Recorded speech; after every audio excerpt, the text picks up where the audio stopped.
Hey family, hey family.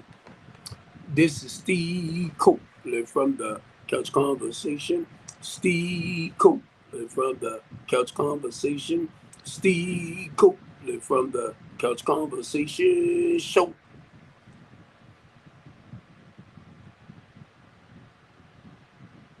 Steve Copeland from the Couch Conversation. Steve Copeland from the Couch Conversation. Steve Copeland from the Couch Conversation Show. A lot of y'all gonna be mad at me because I know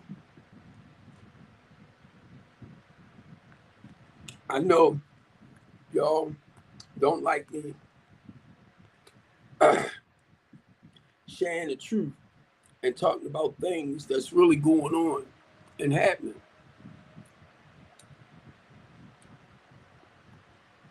But now, keep in time, keep in mind, you not me.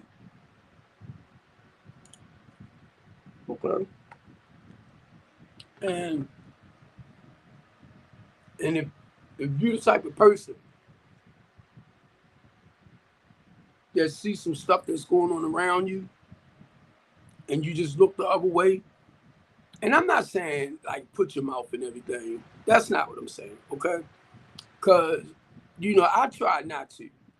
If it's not like coming my way, or if it's not affecting me, then that's none of my business.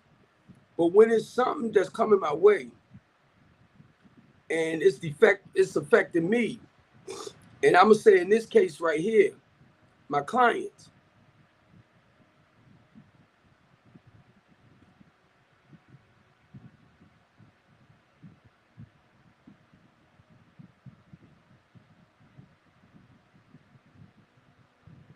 and I got some things that's happening now amongst my temporary housing program people. Now, I'm getting ready to send something over to Facebook, and this is streaming to Facebook as well. I keep telling y'all, do not put me in your category of not giving a hell. I wish I didn't really care, but I wish I was like a lot of y'all that will turn my head and look the other way. But now keep in mind, as a person that's a human rights advocate, that's a community activist, that work with the homeless population, that try to help turn out like the crisis in the communities around. Now, mind y'all, I'm not by myself. I'm not by myself. I'm just the one, and I'm quite sure it's others, but it's not a lot that I know. I'm just one that speaks out a little more about stuff that's happening.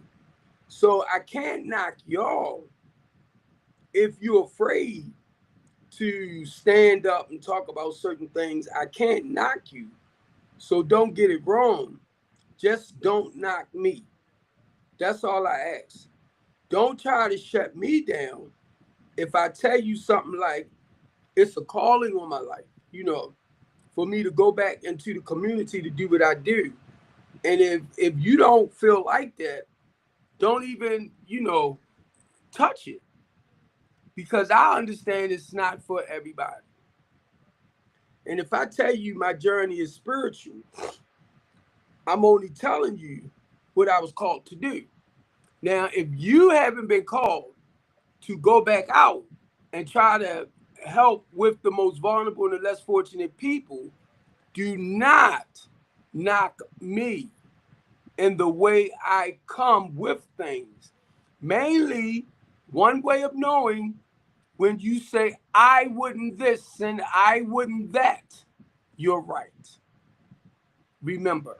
So don't let it hurt your feelings when you say, oh, I wouldn't do this and I wouldn't do that, or I wouldn't come off like this, I wouldn't come off like that. That's true for you. But that's not how I do things. Okay? And I just want to say this too. If you don't like the way I do things, you do not have to follow me. You do not have to jump up on my page to make comments. Once you go past and you see that Steve Copeland is on, and that's not somebody you want to hear, keep strolling. Don't punish yourself. Just keep strolling. Don't go to yourself, oh, that big mouth boy do, keep strolling. Because I ain't changing for you. Okay? You can't mold and shape my life. Try to make me out to be who you want me to be. No. So if you come on, and if you don't like what I might say, keep it moving. What do I look like, right? Now, I'll talk about it. But if you spit out positive news and stuff like that, right, I'm going to either come up or I'm going to stay there and I'm going to listen. You know, because I'll listen to your spirit. Even though your language might be this way, you know, it's just that I'll listen. And when you speaking real to facts, that's what I love. When you speaking real. But I know a lot of us don't know how to be honest. So what we tend to do, we'll talk about everything else in theory, out there, all that stuff, just to be able to have a conversation. And I realized that too. So whenever you come on the Couch Conversation Show, right, keep in mind it's about keeping it real. And the reason why I'm starting to carry that name now, the big mouth, bald head, black dude, because y'all gave me that name as an insult. But then I feel like this. If this is what attracts you because of my big mouth and my bald head and my loudness and my boldness, then I want to keep it around it so you can better understand, yeah, that man ain't no joke. That man real. Because one, a lot of stuff I say, right, it might not be in your eyesight, professional and stuff like that. But let me tell you too, like I said, it's about keeping it real. And my buddy Calvin was on here last night, and he works there in the mayor's office. And a lot of y'all might not realize, you know, politics is just what it is. The Democrats and the Republicans get along real well. It's just the stuff they say to play us. And I thought I was the only one that seen that. I know I'm not the only one, but nobody speaks out on that sense the way my buddy Calvin did. And he was saying a lot of the stuff that we see in politics. And y'all got to understand certain things that they say is scripts that are written. And I ain't just talking about the politician itself, but I'm talking about a lot of the people that's involved in politics. Because what you do, you say stuff that's according to the population that you're trying to reach. I watch a lot of them. Kim Clasey, Tim Fazenberg, I watch a lot of them. 1 minute, Donald Trump talking about cutting all these goddamn programs out, right? The next minute, they talking about raising the teachers in the county a salary 12.12%. I'm like, last week they talked about how they was cutting out the funding part. I said, you don't know what to believe no more. You don't know what to believe. Basically, until you see it, you don't know what to believe. So I was laughing about that, right? Because I'm like, they say stuff that they believe the community would want to hear. And what gets me, when your mind or your eyes are clear, you see the bull crap.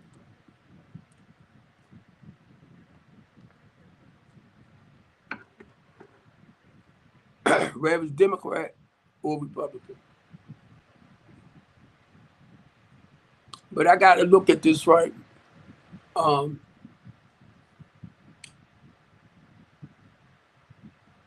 I'm going to put you out there, miss, because I know most of the people on my restream is probably on my Facebook page. I'm real disappointed in this lady that my housing program is in. I'm really disappointed.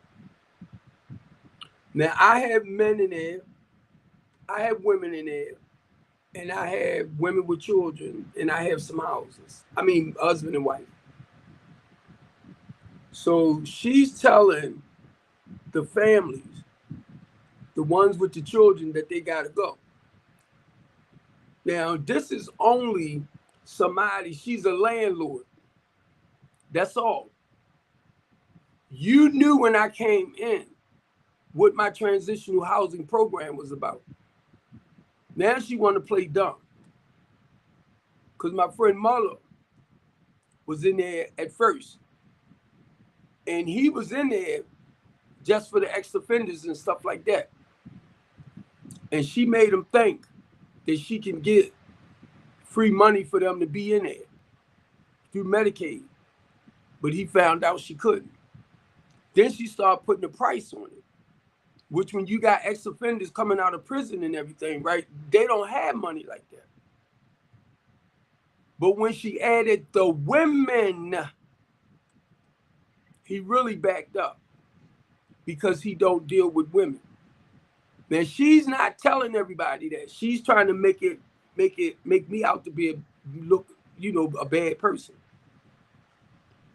But the reason why I'm saying that, because he introduced me to her, because I do individuals, women, and women with children. And she knew all of that.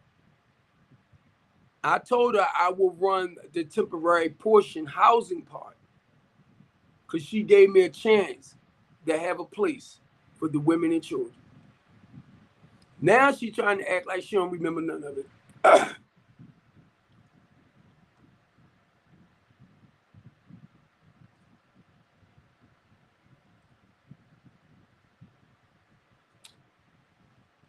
I'm only renting this facility to help her make back the money that she was losing for nobody being there. So she sent my clients, didn't talk to me about nothing, didn't discuss my housing program or nothing. She sent them all a letter for a 30-day notice. So in other words, a lot of them don't have money to pay for nothing, to go somewhere. So they're going to end up back on the street, or they're going to end up at least trying to get into a shelter.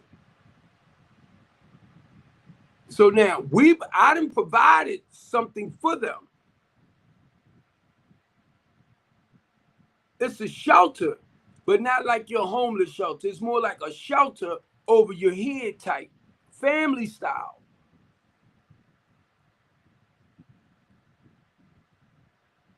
So when one of my clients sent me that, I made a copy of it. Excuse me, and I sent it back over. But I'm gonna tell y'all, as the big mouth bald head dude, right? I get on here and y'all know I go. But now, because of what I do, I have to involve, because if I don't find something over the next 30 days, and she gave me till the 30th of this month to be up out of there. So basically, I got to find somewhere else for them to go. But the thing is, like, I sent something back to my client. Even though she sent you a 30-day notice to vacate, if you don't, then she got to actually evict you. She got to file an eviction. She'll send the notice first. She would have to get each and every one of their names. to put them out. And number one, she didn't even do eviction notice with me. So you skip right over me, who you doing the business with, and you're going to go and intimidate my clients, because that's what she doing. So y'all talking about oppression, y'all talking about slavery, y'all talking about the white man and what they doing. Look what this woman doing to the poor people. Look what she doing. She's a businesswoman, and she taking advantage of the poor people. And y'all think they all white.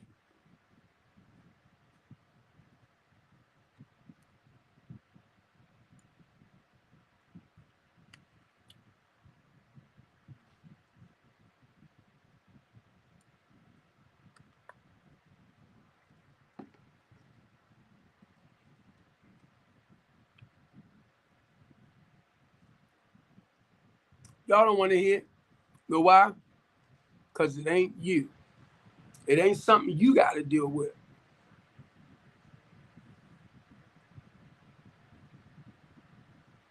Now, she not discussing nothing with me towards, now she's only, check it out. She's only, in my case, the landlord that I'm renting space from. Why are you talking with the clients? Why are you sending my clients 30-day notice to vacate? Shouldn't they come to me? Because it's my business in there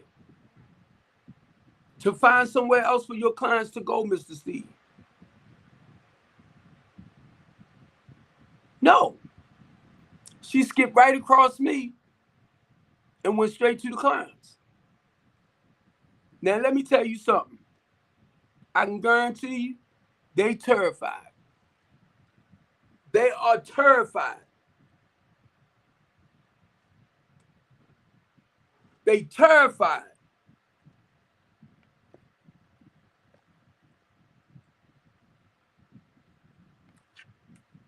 I'm going to tell y'all, pray for me. Because I just walked past another spot today that's been empty for a while.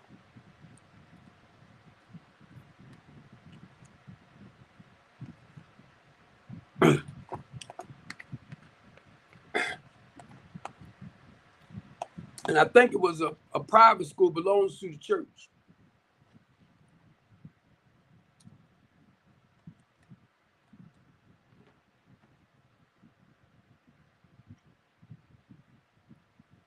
Pray in the name of Jesus.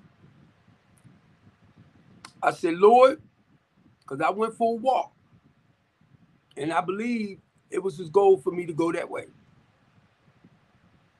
And I took a real good look at it, because I've been seeing it, but I took a real good look at it. And I believe it was like a private school, and they shut it down. So I'm going to talk with the people and see, can I get my people up in there? And we can still provide the same services.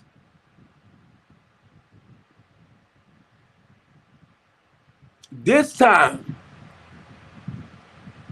the lease will be in my name.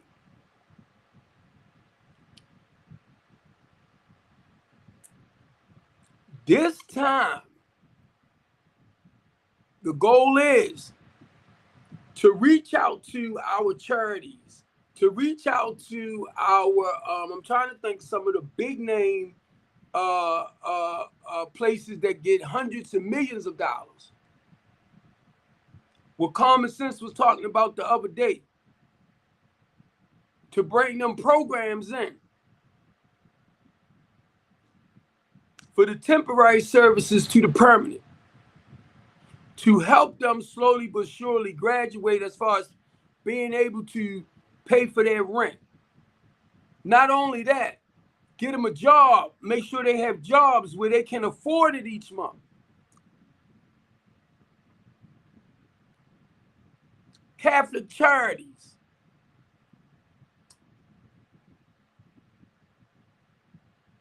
And I'm trying to think, it's like 4 big major backers out there. And when common sense came in and said that, I said that must be the next step God want me to take.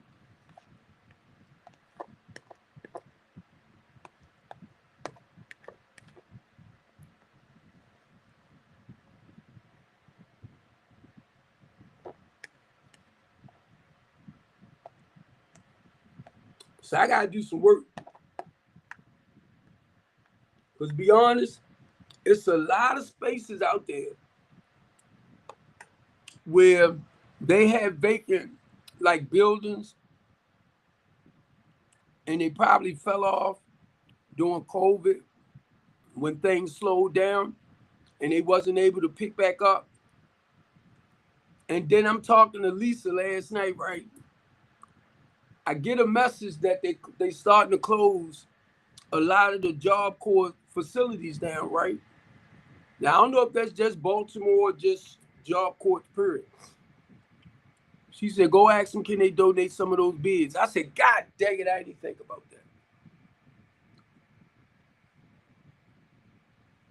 She said, go to some of those U-Haul facilities, you know, storage facilities where people haven't paid for their stuff, and you can get some of that stuff out of there, the furniture. I was like, God dang it, I ain't think about that. So I'm only saying this, y'all, because sometimes it didn't look like a dead end to me anyway. Don't get it, because God already showed me that, you know, I went from 2 houses to the apartment complex, right? And the goal was, to be honest with y'all, was to come in and have somewhere to house my women and children. And by her saying she don't want kids in there, something hit me and said, hope. That's why you had got the place anyway, just to house them temporarily. So maybe that's God's way of saying, now this the next step for the women and the children. Now, mind you, I still will house the men, but it's easier for a man to get somewhere a lot of times, even though they have programs out there abundantly for women and children. But some of them, the way the programs is designed, they don't feel like they're getting the proper help that they need. Well, with me, no matter what, I am going to have like 24-hour round-the-clock services for my clients. Because number one, and baby girls, I love y'all, the queens. It's going to take a lot longer to work with the women. And I'm starting to hear this more from other women. And I'm paying more attention because I want y'all to stop just settling for anything. And then when you get with somebody, say like you already got children, and you just what he want. But then when he meets your family is like outside to him. He ain't there for the family. He there to continue getting what he want from you. And you already with it because that thing might be hitting and holding.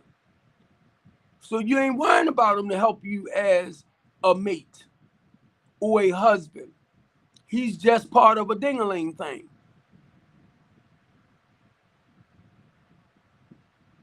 And then if you got 4 kids, he becomes number 5. And you already with that. You got to get to the point of wanting more women, queens. I'm telling it to you as a father. I'm telling it to you as an uncle. I'm telling it to you as a man that wants the best. I was going to say for my daughters, because that's where I look at a lot of y'all, like my daughters. But I want the best for the queens. You get me? And you have to want the best for yourself. What's up, Dave? No, I ain't offer nobody nothing.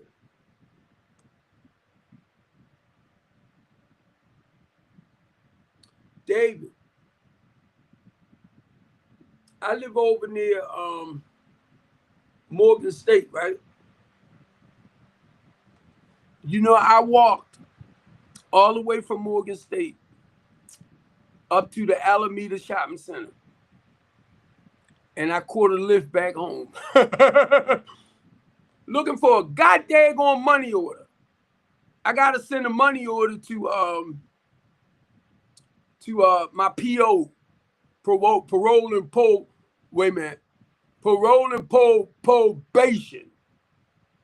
I'm on parole and probation because I was found guilty. Even though, Mr. Copeland, we didn't know you didn't do this and you didn't do that and you didn't do this, you guilty by association. I started to tell the assistant state's attorney, so is your daggone boss and Brandon Scott, because they know me too. Yeah, man, I made some rice. David.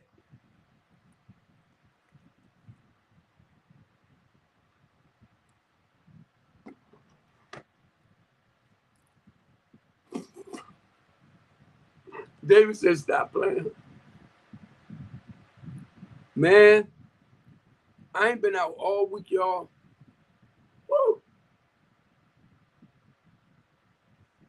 You talking about this tired 63-year-old man. I ain't walked in a bit. It was only a little week, right? And I walked from here over to Lock Raven and Cold Spring. Not that far. Then from Cold Spring, I walked up to the Alameda Shopping Center.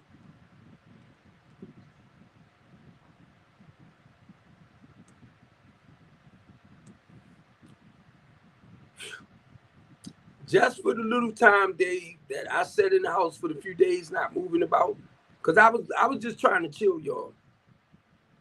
And I started praying for the clients and everything because I'm not down there. And it's not like I don't want to go, but it was a lot of stuff that happened that to me, it was just too much. It was too much chaos, too much confusion. And I'm not trying to get myself in no trouble. So to me,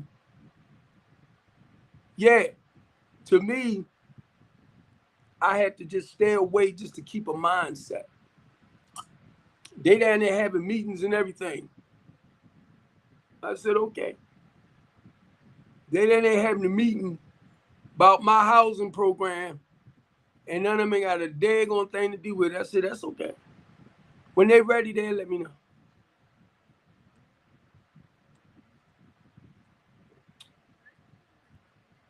I'm only renting property from this woman. The landlord that I deal with that's working with me to help put the clients into permanent housing. Now, I'm going to show y'all this. Because of the way I do my program, and this woman, David, trying to knock me. Now, the man that she's renting the property from, that's her landlord. Yeah, that's her landlord, right? He trying to fix it where her and I would just get along. I said, I've been trying because I know it's business. But anyway, to make it short for y'all, I'm on the temporary side. Now, I got somebody that's working with me, David, that's a real estate investor. That's the permanent side of me trying to get people moved off the temporary side. Why would you want to mess that up? Then again, let me back it up. She can't mess it up.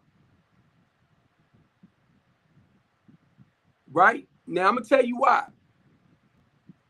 Because of what I'm doing, and I'm on here, and I'm letting other real estate investors know what I'm doing, I'm preparing clients to be more responsible and productive. And to break it down, I did it the other day, right? And I'll keep doing it. I just don't like saying it in a sense. To help change that ghetto mentality. So when you move in somebody's property, they want to make sure you take care of it. And not only that, pay your bill on time. So that's what the wraparound service and all is about. So some of them that getting a grasp of that, it's like, wow, I don't mind him working with him because he teaching them his program, how to be more responsible and productive. So this time, the clients that they bring in, they will be more responsible, but you got to pay your bill on time. I'm gonna say like your portion of your rent to me. If I charge you $500 or $600, pay your $500 or $600 every month on time. It's due between the 1st and the 5th. After that, it's considered as late. So this is how I talk with them, how I teach my clients. Not only that, the goal is to check on them to make sure they're keeping their area clean, that they're taking care of their place. All of this, you observing them, and you helping them to be more responsible. Now, you renting from the same landlord that I work with for the permanent housing. Not only that, I got other real estate investors that's looking. And I'm telling y'all right now, and I know a lot of y'all know, whenever you go into somebody's place, they just want you to take care of their place. So we got people, OG coming in the process. He can work with them and teach them how to cut grass, trim their hedges, all that type of stuff. So once you get into a house, right, rather than an apartment, you will know how to maintain and take care of it. A lot of people don't know how. That's why they let it grow real crazy. Because they don't know how to cut grass, trim hedges, or do the edges and stuff like that. So they'll be taught. And then not only that, David, because we are providing, say like you can get in the home buyers program. You can get into our home buyers program. Either you could buy a brand new house built up from the ground up, built down from the ground up. I said up. But look, some of them gonna be affordable for the low to income people. That's the whole vision with me and other developers. And these guys got money. They doing it. I'm just trying to say, hey, come on over here with me. And I got a lot of them that's willing to work with me, right? But now, I got to get people prepared first to be able to maintain their stuff. And David, I know you might remember this when we had the dollar houses in Baltimore City years and years ago. And people was getting into houses for little to nothing. But nobody taught them how to maintain those houses. And a lot of them houses became messed up again. And I thought about that one day, David. I was wondering, like, what happened to the houses that a lot of people got into? If you don't teach people how to maintain and take your stuff, they'll tear it up. Not intentionally, but if they don't know how to maintain it or keep it up, that's what they're going to do. Like me. I do not like a dirty car. Cups and all that all over the place. Yeah, because David, you know what? It hit me one day about them houses because they starting the houses again. But the thing is, if you don't teach people how to maintain that property, maybe you give them another 5-10 years. If it took that long, them houses was boarded back up.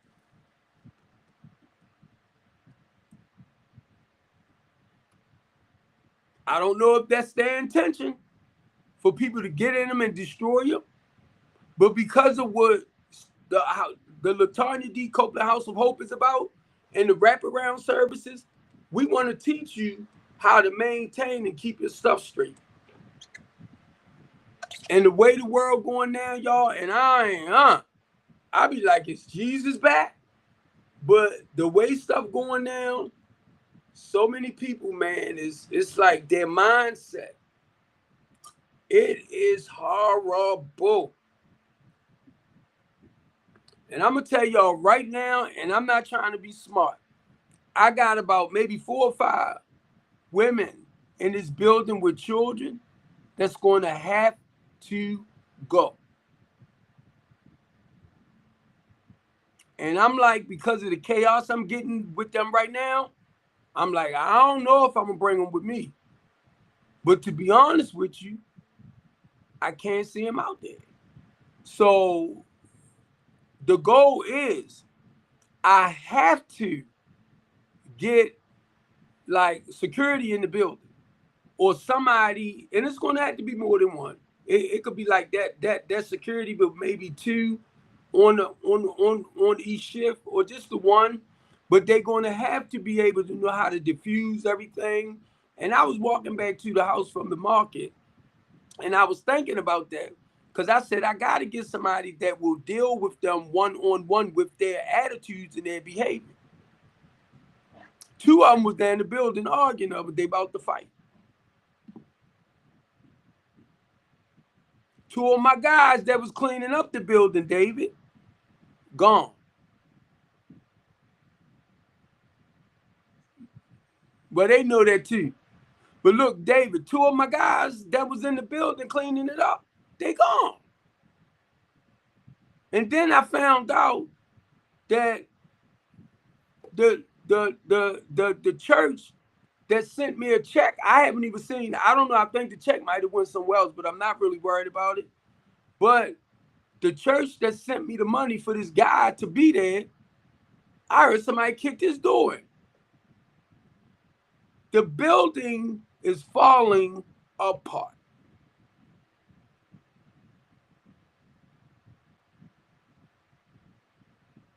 Know what, David? Because I'm not there, and I do believe this though. God want them to see what I was basically dealing with. But the thing is, because I'm not there, the structure is gone. No, one guy, this is the crazy part, David. One guy that was volunteering his services, right? The owner asked him to come and work at another building. Why would you do that when he over here taking care of this building? Just pay him for taking care of this building. So he pulled my good man out. Then the other one that was volunteering, he got a job. So I'm all right with it now. Don't get it wrong. But it's nobody left in there to do the... I'm like, wait a minute. It's a good thing now that he got the job, right? But the thing is, I'm like, oops, ain't nobody in there to keep the building clean.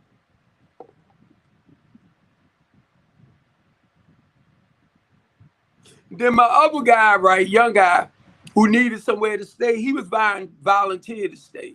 So he would make sure everything nice, neat, and clear. He got a job, so he left. I said, so I'm saying that, y'all, because that's part of them coming in on a temporary basis and getting a job and stuff to move on. But I'm like, dang, ain't nobody to clean the building.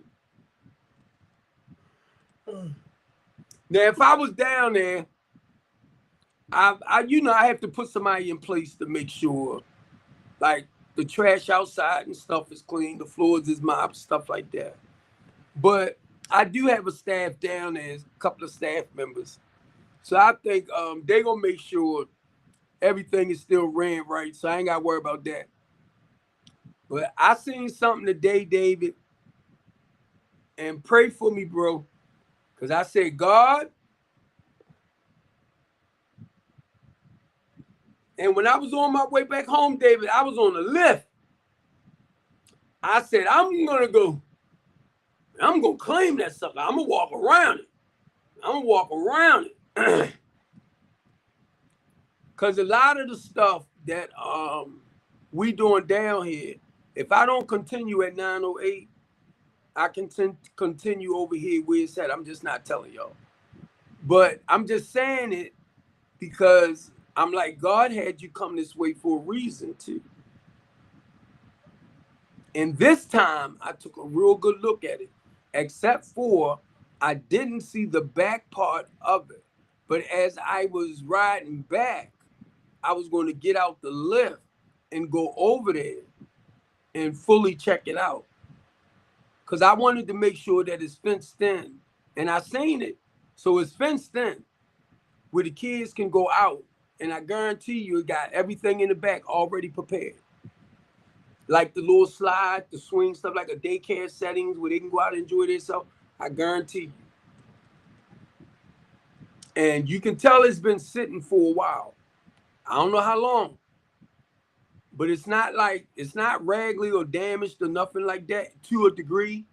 But I guarantee you, I go in there and the way I'm looking at it, only thing I'm gonna have to do, is just bring beds.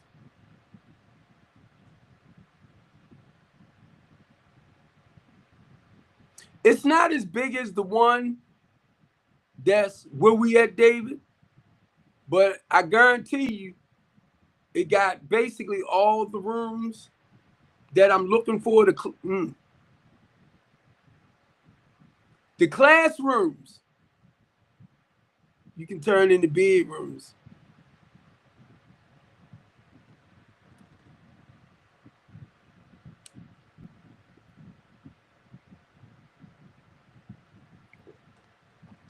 And I'm going to tell you something else too, David.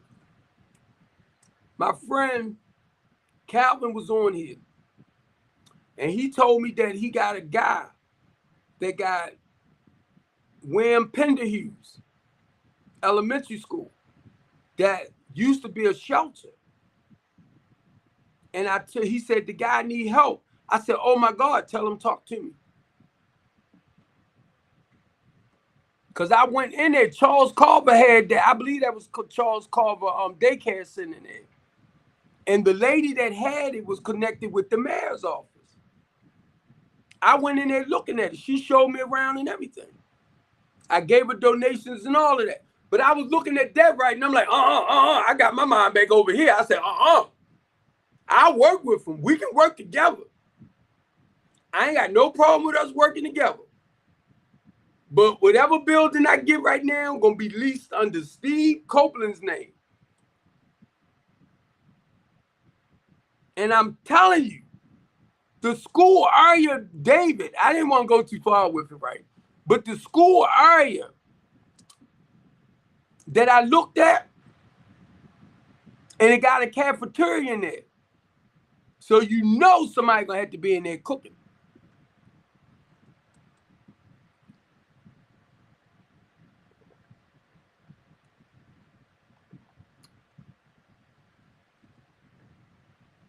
I don't want to say too much, David. I don't want to say too much. But I started praying, David, because I'm like, Lord,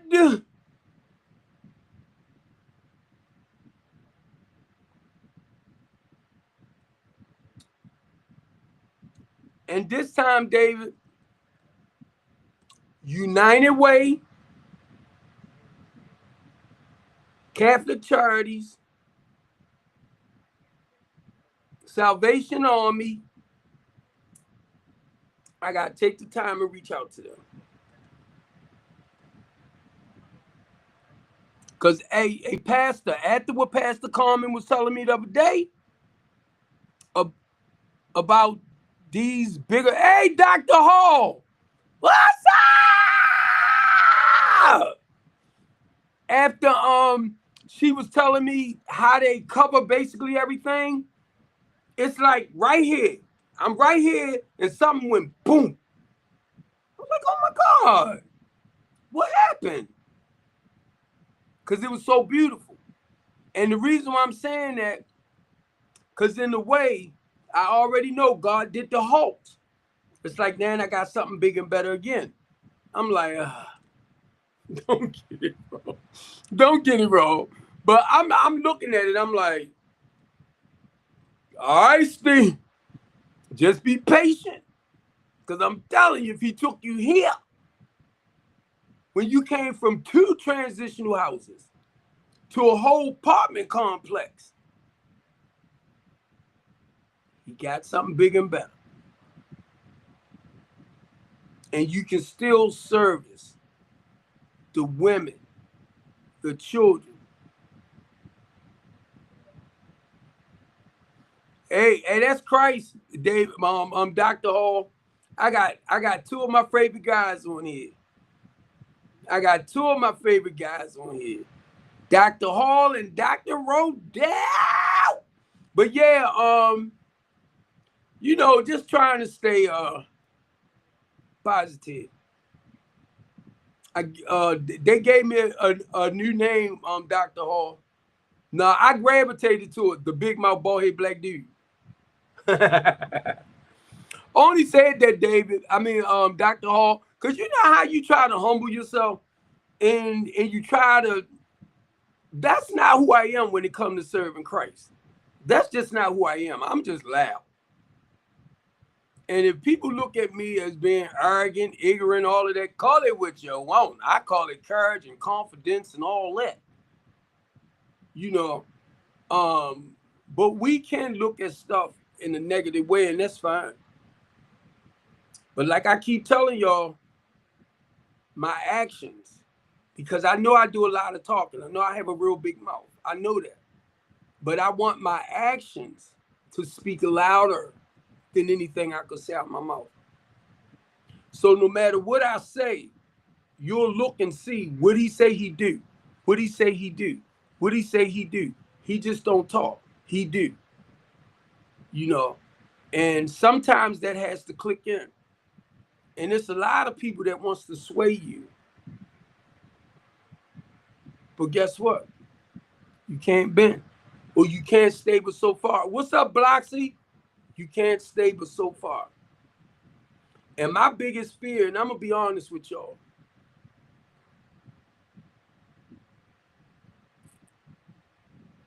David said I'm a troublemaker. Nah, it's called the truth, David, and nothing but the truth. When you look up my topic where it says keeping it real, and the point of keeping it real is being truthful. It's underneath it, which if you look up the Couch Conversation Show and you look up the definition of the reason why, it's the truth and nothing but the truth. So help me God. And that's what I get it from. And I get it from just being honest with myself, just being truthful with myself. And what I was doing, David, as I was walking up to the shopping center, I started thinking about Proverbs, where it talks about winning favor in God and then man. And I'm looking at that verse, and I'm like, I hope I'm not trying to win more approval in man again, rather than God first. So now, mind you, I'm walking and I'm looking at me and I'm observing and this and that, right? Just me and him. And I had to question myself. Am I trying to win more favor in man and then God? But then when I had to look back at myself, it's all about winning favor in God.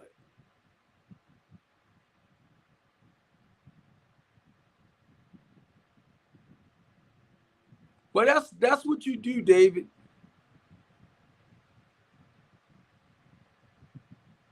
What? David, you said I'm acting like one of these corrupt politicians. Bro, you better stop. You better stop. I'm going to hurt you, David.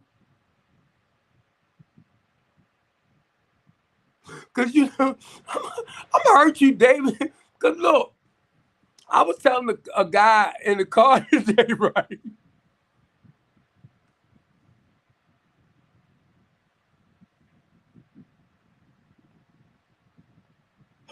laughing at David because I was telling the Lyft guy. I told him, I said, I'm a human rights advocate. I'm a community activist. I said, I'm one of them ones that goes against you that will sit up and make fake charges on you and stuff. I said, like Sheila Dixon. I said, like Marilyn Mosby. I, I said, what's her name? Pew. I said, now, why would they go into these people's personal businesses and find charges on them with their personal stuff? Some of they had nothing to do with politics. I said they went against the ones that really represents the people, David. Now,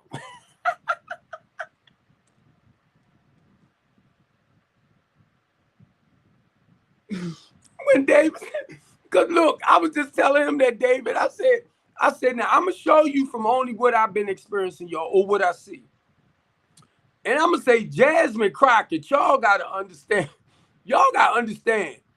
Jasmine Crockett, you can look at her as this ghetto politician or whatever. But when I heard she was a community activist, then I understood more what she was doing. Because anybody that stands, like David was saying, when you fighting for people's human rights, equal rights, and constitutional rights, and y'all got to understand, she's a politician. What's up, Dad? You got to understand, she's a politician, and she represents the people. And anytime you represent the people, you come up against opposition. I ain't no politician, so I fight for the people's rights. I can tell y'all the organizations that I'm with, that I work with. Communities United. Now, since I've been arrested, I did talk to my director, but she wasn't with them no more. But now,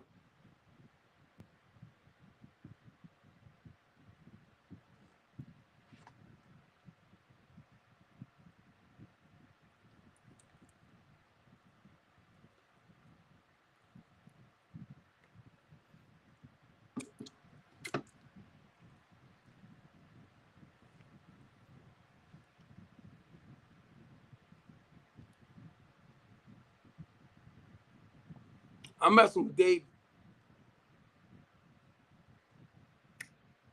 He hit me up one day, right? You know they're going for him. You know Larry Wallace, they cutting him down, bro. Talking about he going around stealing money from old women and all that stuff.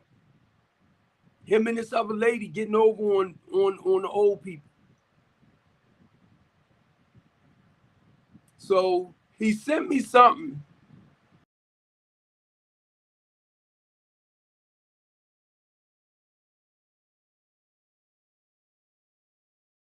The last time I seen Larry.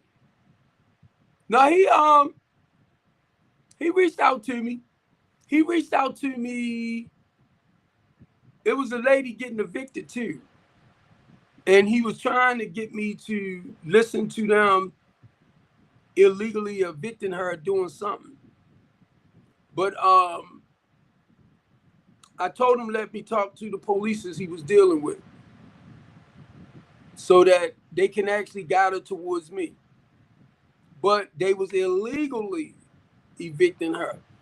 And normally, I done had a few officers call me when people was getting evicted and gave them my number, and he called me and said I gave them your number to come to the housing program, and I told him come on.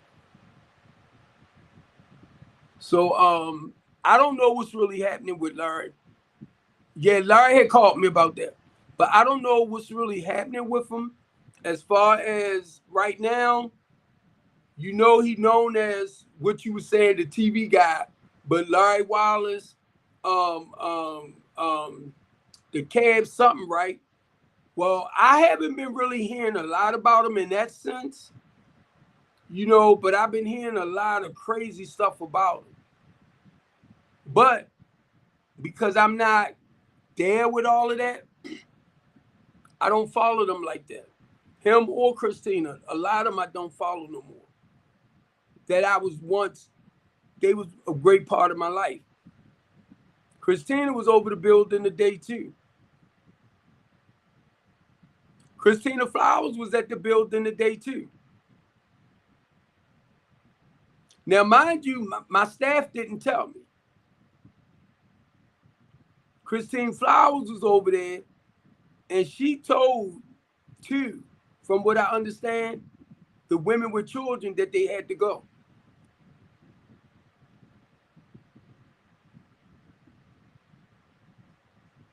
Christina Flowers deal with men and women. Any woman that needed a place to go with children, Christina Flowers referred them to me. So I was glad Christina Flowers was over there, because I had reached out to Christina Flowers, Tim Fazenberg, Corey McCray, Antonio Hayes. I reached out to a lot of them, Isabel Cummins, because of this right here. So Christina, I know point blank, she deals with, you know, but she the type of person, she does like assisted living housing program. So she take their food stamps, their cards, and all of that. I know what she do. But my clients, my housing program is independent living. So it's teaching them to be more responsible, not for you to take guidance over their money and stuff. But when that time comes, we will talk. Well, pray,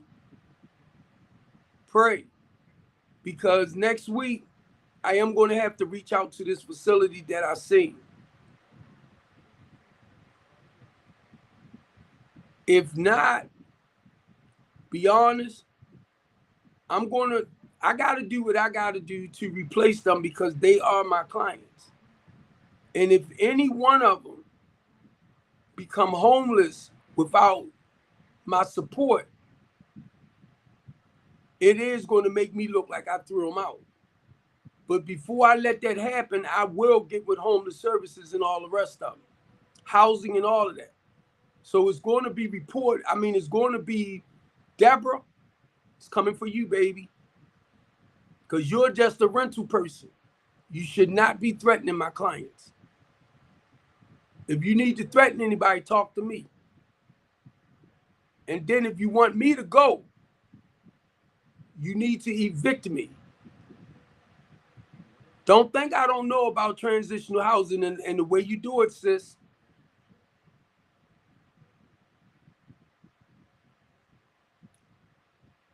Communities United and other organizations,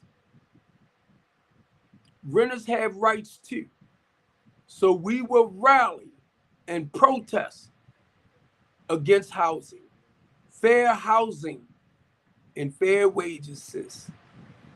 You stepping across the line, baby. I'm trying to tell you, you ain't gonna like it. You're discriminating. When you said no children, and I was glad to hear it again, I said, you're fucked up now. Excuse me, David. You messed up. You said no children in the building, and there are children in the building. Then you turn it around and you targeting the mother with children. That's called discrimination. You're discriminating against children with their mom.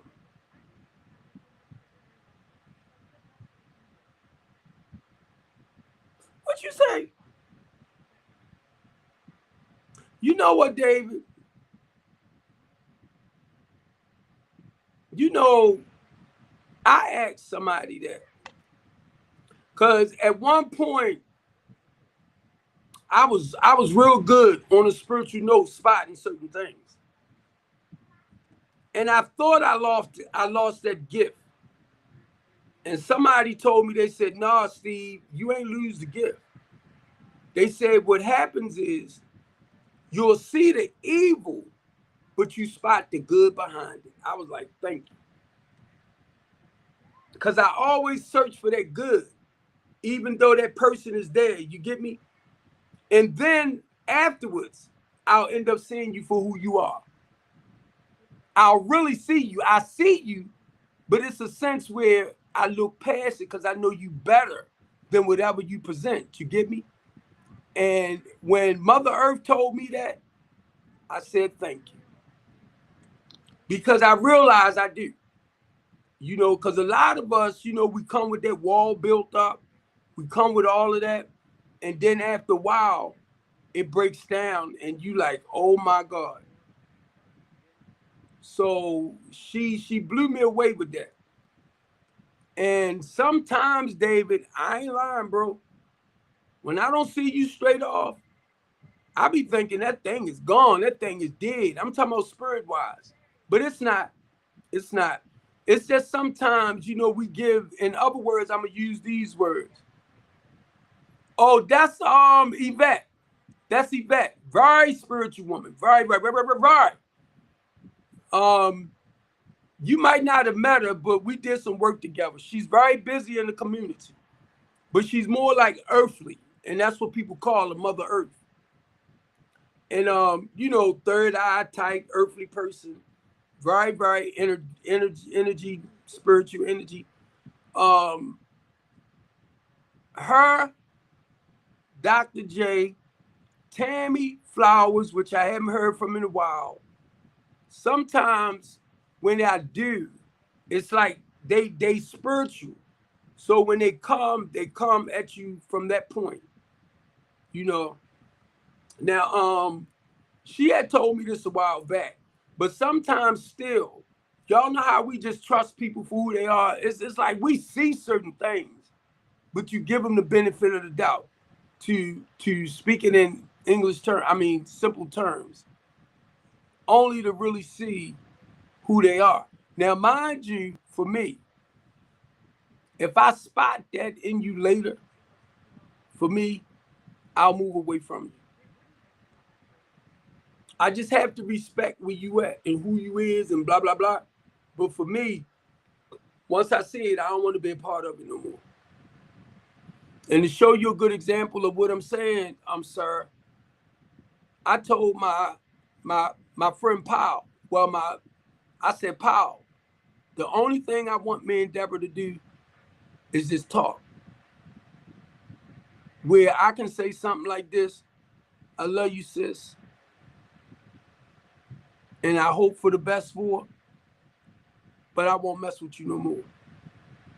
Now, I won't tell her to that degree, but my thing is, wherever we at right now, I want us to come to one accord, but because I know who you are as an individual, personally, I won't mess with you again.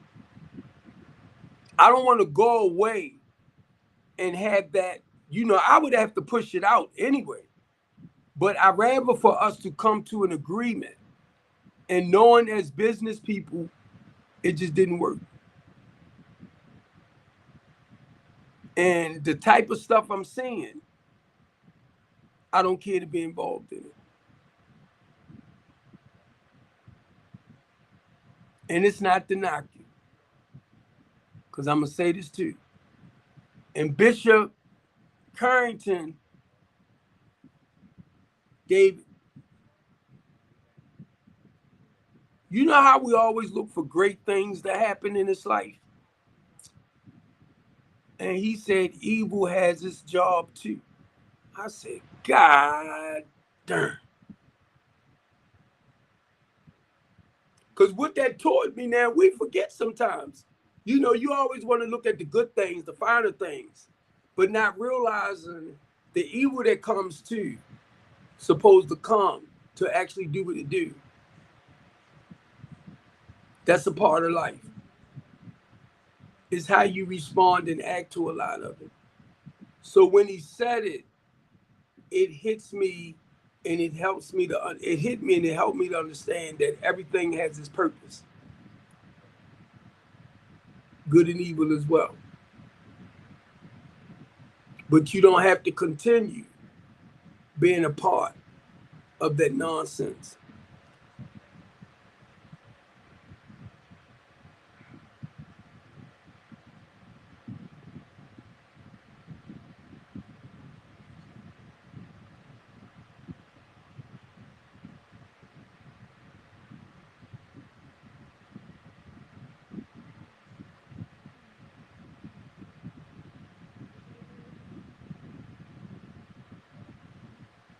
And that's so true, David. Because I know y'all on TikTok can't see it, right? David says, Steve, I pray for your work, but you know it will be hard to get investors to invest with shady folks. And he right. He right. I ain't gonna mention the name, but it was told to us, David, some years ago, working with the homeless population. Don't mention certain people's names when it comes to the financial side of what y'all doing. That's what you said. When it comes to getting investors, when it comes to getting that money. But now understand too, David, with me, and some people know it, because of me dealing with certain politicians, I know certain ones that knows where the money is at that you need. It's just now, once again, you have to deal with them personally. Oh, that's my biggest thing, David, is my heart. It's my heart. I trust people too much. And I'm going to tell you, when I talk about Plus Jones, because he'll pop on my TikTok.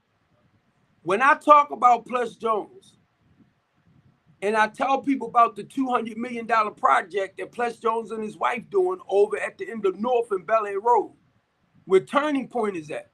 That's him and his wife project.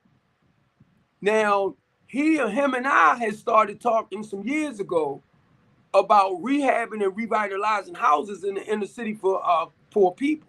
Him and his wife is right there with all that. It's just, see, he's got the better opportunity in the finances to get everything done. But it's just us coming together. So me, Plus Jones and his wife, and some other people was looking at this building. They wanted, I think, about $500,000 for the building, or $6. So we was trying to get the building to start working with our foster kids, because the lady that had the building worked with foster kids. So we was going to get it, had classrooms in it and everything. I can't tell you actually what happened, but it fell apart. How? It just got to the point, it was taking so long for them to get back with us and everything on what we wanted to do. And little by little by little, we kind of spread apart. So now, Plus Jones, he's working on, he does commercial stuff, development properties and stuff. So he reached back out to me, said he want us to team up. I said, no problem. Because he said, Steve, you know how to talk to the politicians. I said, I got you. So a lot of y'all that see me on here, and believe me, our Democrats are looking at me. And our Republicans are looking at me. We had all that. See, somebody else wanted that building, but they didn't want to do. It was like we was trying to keep up her legacy, right? We was trying to keep her legacy going, because she had this building, and not only did she have this building, she had like a couple of other houses that she was working with the males that was aging out of foster care, or she was doing foster care with them, but was older. And when I went in, you couldn't tell me we didn't have a spot. But now the difference was we was looking at buying the building.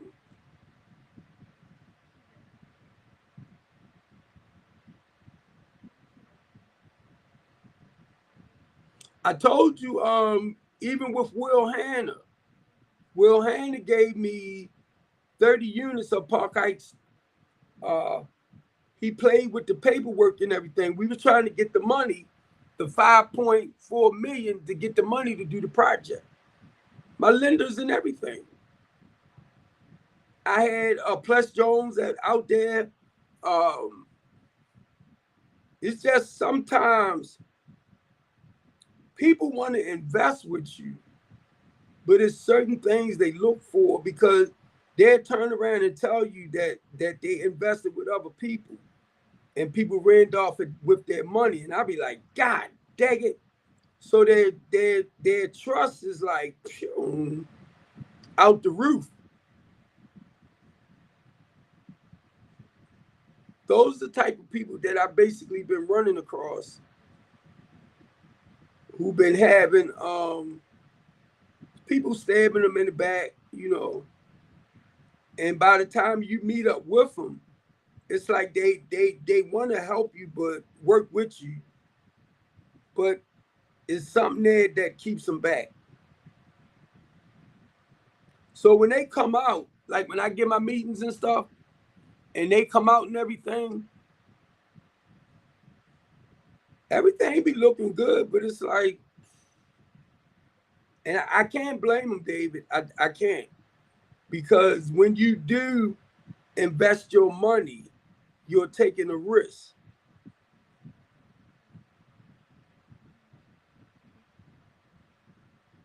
And we talking about millions. We talking about millions. When I'm talking about millions. And I be getting a little disappointed because I'm like, you right there, but when it comes to the money, bro, that's why sometimes it's good when you have your own money, and you want people to invest that.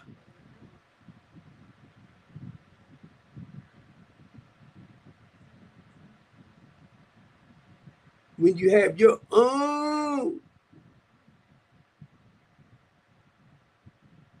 But you do have those that believe in your vision and your mission.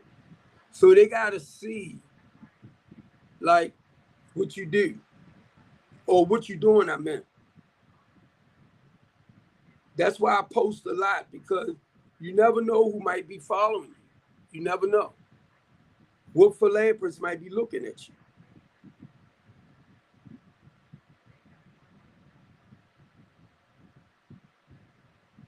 So people might say something to you about file for this grant, file for that grant.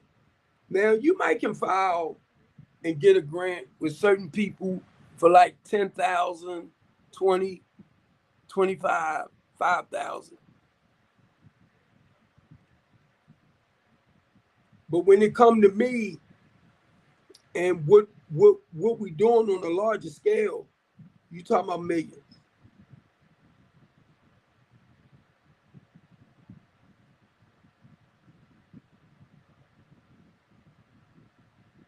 I was looking for the building, David, to show you the building that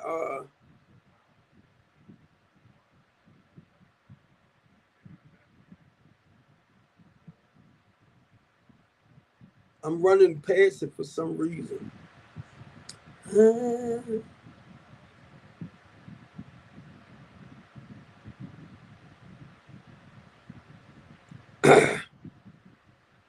Because I keep pictures of everything.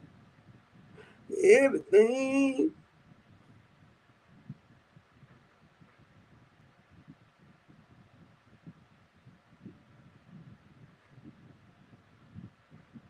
And just about everything we do, or everything I do, if you following me, you'll see it.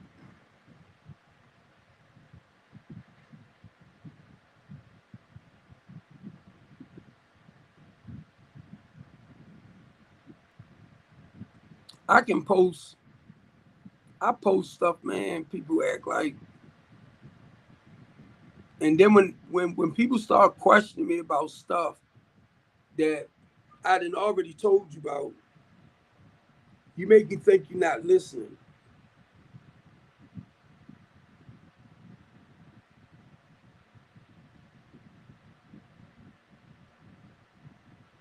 Yeah, I was trying to look for it, but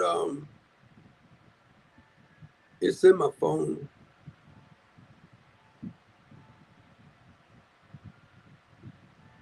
But what I had to learn to do, David, not to let everybody know each other all at once.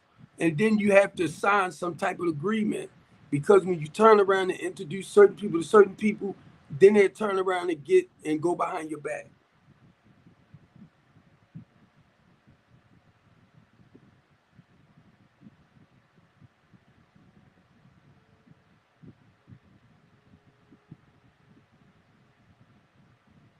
So that was a mistake. I'm trying from the last time.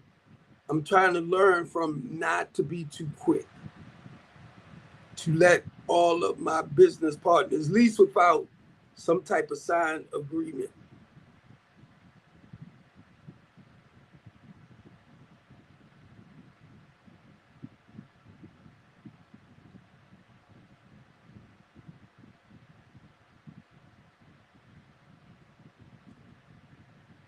Uh, uh, uh.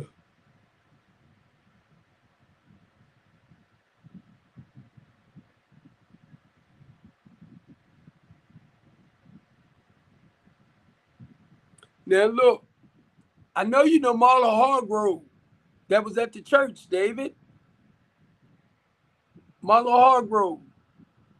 He the one introduced me to Miss Deborah. And I know you know Marlo Hargrove, because he was there with Archie and us.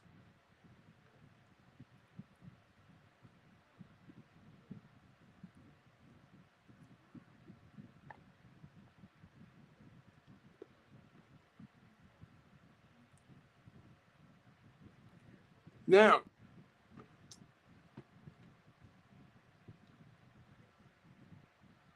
David, you said something about, do you have a business proposal?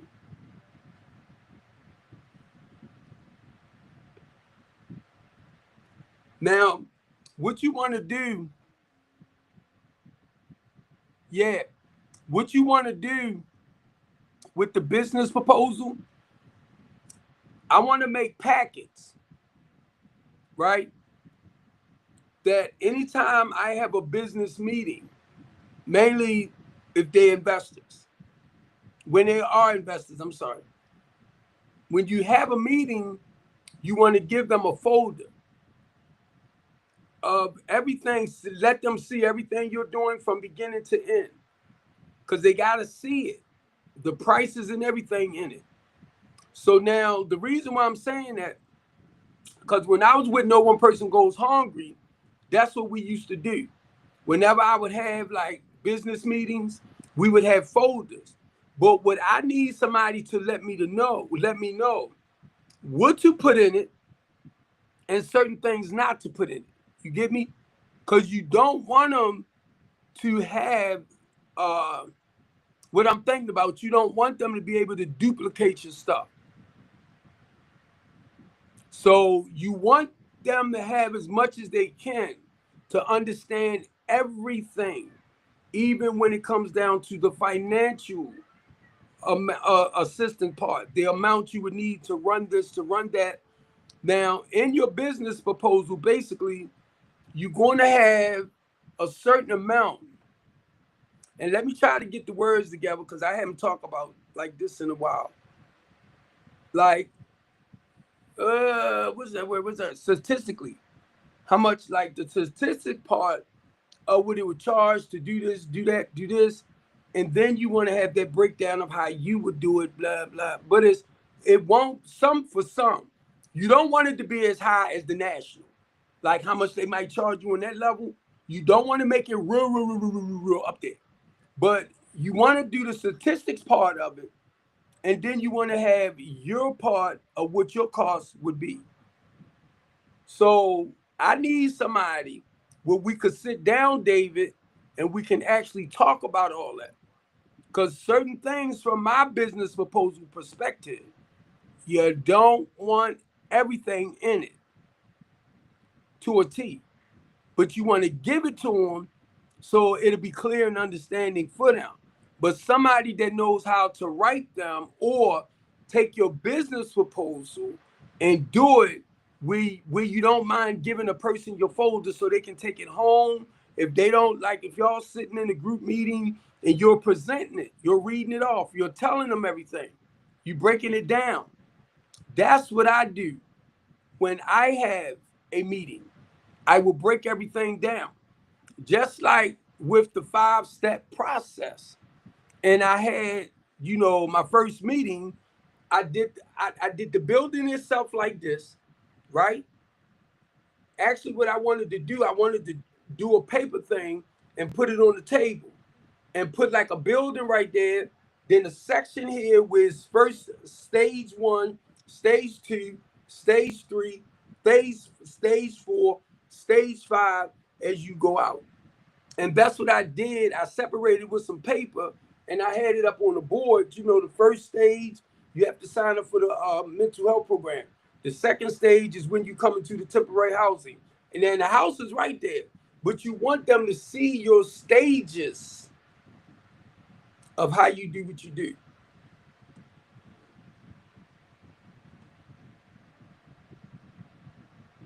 Now, when it comes down to your pricing,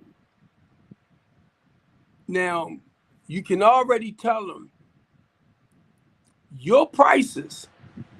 In my case, my financial side of it is to make sure that I have the money for the rent, for the facility itself, to make sure the BGE is straight, to make sure the water bill is straight. If you got Xfinity or whatever cable stuff you got in. So what you want to do, you want to add all of that up to let them know. And I'm going to say your monthly expenses first. You want to let them know how much it costs to operate that facility each month. So you'll know what to put in, what to put out, so they'll know what you're bringing in. So a lot of times, if I want somebody to invest some money in something, right, it's for the bigger embeddedness of what we're doing.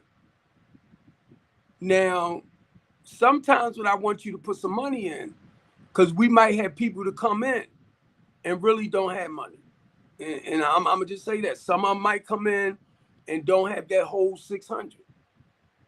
So I might say, let's put a kitty of at least 50,000 to the side, right?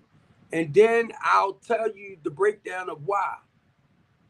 So that when you get somebody to come in and we can carry them financially, space-wise, for at least 3 to 6 months, you want it added in. So in that process, you want to help them with the wraparound services, like education. Most of all, finances, job-wise, if they don't have all of that. So you want them to be able to work so they can get qualified for a career-minded job, but you making sure you taking care of their living expenses while they can just do the necessary work and changing their lives around. Then if you got somebody with children, you want to make sure, even though the little money they get, they're going to make sure their kids are provided for. But as far as their expenses for the house and stuff like that, and if they get stamps, they can take care of themselves. But if we getting donations, we can still feed them with that too.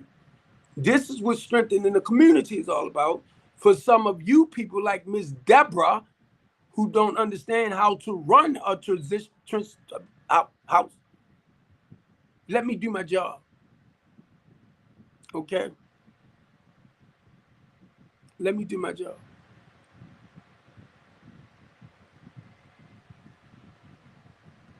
But you know what I don't like, y'all?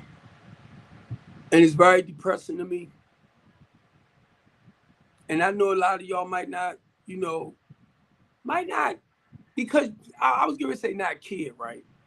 But when you never really went through something like that, and I haven't, but what I'm saying, when you never went through nothing like that in your life, it doesn't matter, because you never been there, or you doing all the right things.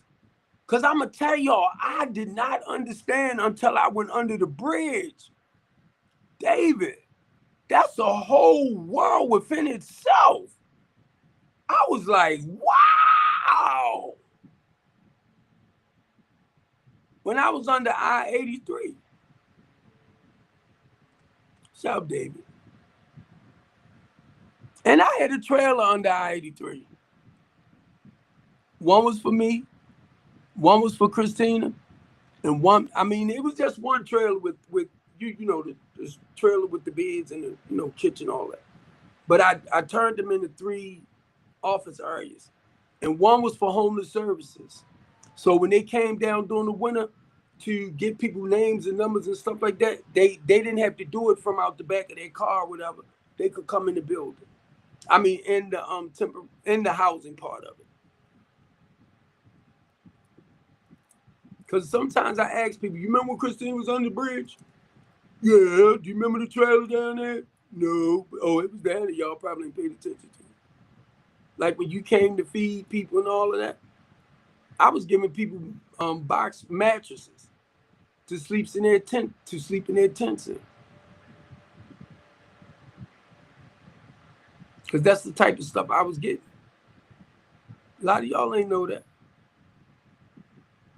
But to get back to what I was saying, because if you never really experience that type of life, right, sometimes you won't understand why.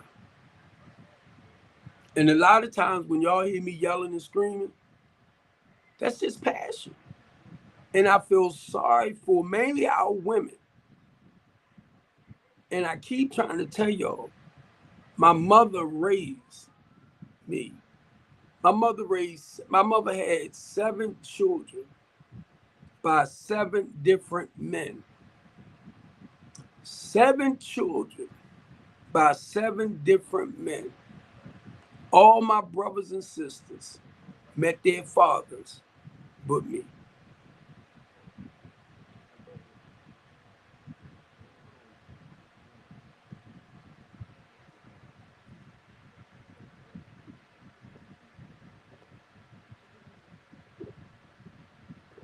I'm the only one of my mother's children. Never had a chance. And I started doing people search, looking for my father. And what made it kind of hard, I knew his first and last name, but I didn't have the middle initial, or the middle name. So it was hard for me to find him. When I first did a people search, when I first did it was about my 2nd year being clean, I was hurt. I was hurt. And somebody told me, let it go, leave it alone, you know, stuff like that.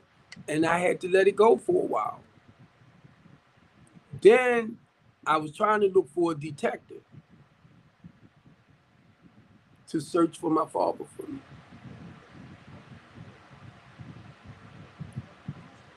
That's why, man, I listen to a lot of y'all say some stuff. I didn't ask to be here. My mother and my father got together and I came here. For whatever reason he went on, right? And I said something the other day. But people would say maybe he had another family. He didn't want, that did not matter. Please don't do it. Do not do it. If you know you got a child over in Africa, Europe, and all of that, you abandon that child. If it's no more than once or twice a year, if they somewhere out like that, at least go visit that child. Embrace that child. You can walk with that child. You can talk to that child. You can hold that child. I'm talking about even if they, you know, teenage or whatever. I'm just saying, let them know I'm there. I love you. Sorry I can't get to see you every time, blah, blah, blah. You know, just to communicate. Do you know when I say stuff like that, I'm talking about how you nurturing that inside. And I'm trying to find the proper words, right? Because you don't know, you don't hear the voice in my case. So you don't know what he sound like. I don't know what he look like. I don't know as a human being, like what he might smell like. Cause you know we pay a lot of attention to all that. Don't act like you don't. It's I was trying to look that word up right, but it's more like the fragrance, like that body smell without the soap and all that. Well, once you're nice and fresh and clean, just clean, because your body carries not a bad, I don't want to say a bad odor, right? But I'm trying to think of that fragrance or that fragrance. Y'all know what I'm trying to say? And that's even if you land beside your significant, your other significant. Even though they have cologne or perfume on, it's like you smell the flesh of that human being. But I'm trying to get to that word that is called, like the fragrance, whatever. So, like I said, some of y'all understand what I'm trying to say. But it's like those are the things that we might not realize. People can tell who you really are. Like that child, your voice, your heartbeat, compared to if somebody else, they was on somebody else's heartbeat, holding them. They'll know deep in, I'm gonna say spirit inside, like, right? Or let me say biologically, that's not the original from what they was you used to hearing or smelling, or something ain't right here. And I'm just saying it because I'm grown down and I can kind of express certain things.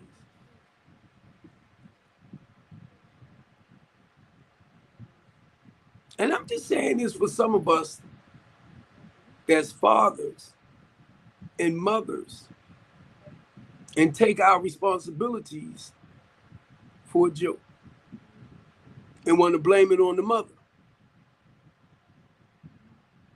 Just because me and my ex-wife, when I left her, I had 21 years clean. I have 32 years clean now. That's how I have to keep up with the time. But guess what? That ain't stopped me from being around my kids, even though she kept them for a while, like hid them away. But either way, they my kids. What's up, Tag? Now, I had to, after running around a little bit, I had to start focusing on making a stronger connection with my children, even though me and their mom wasn't getting along.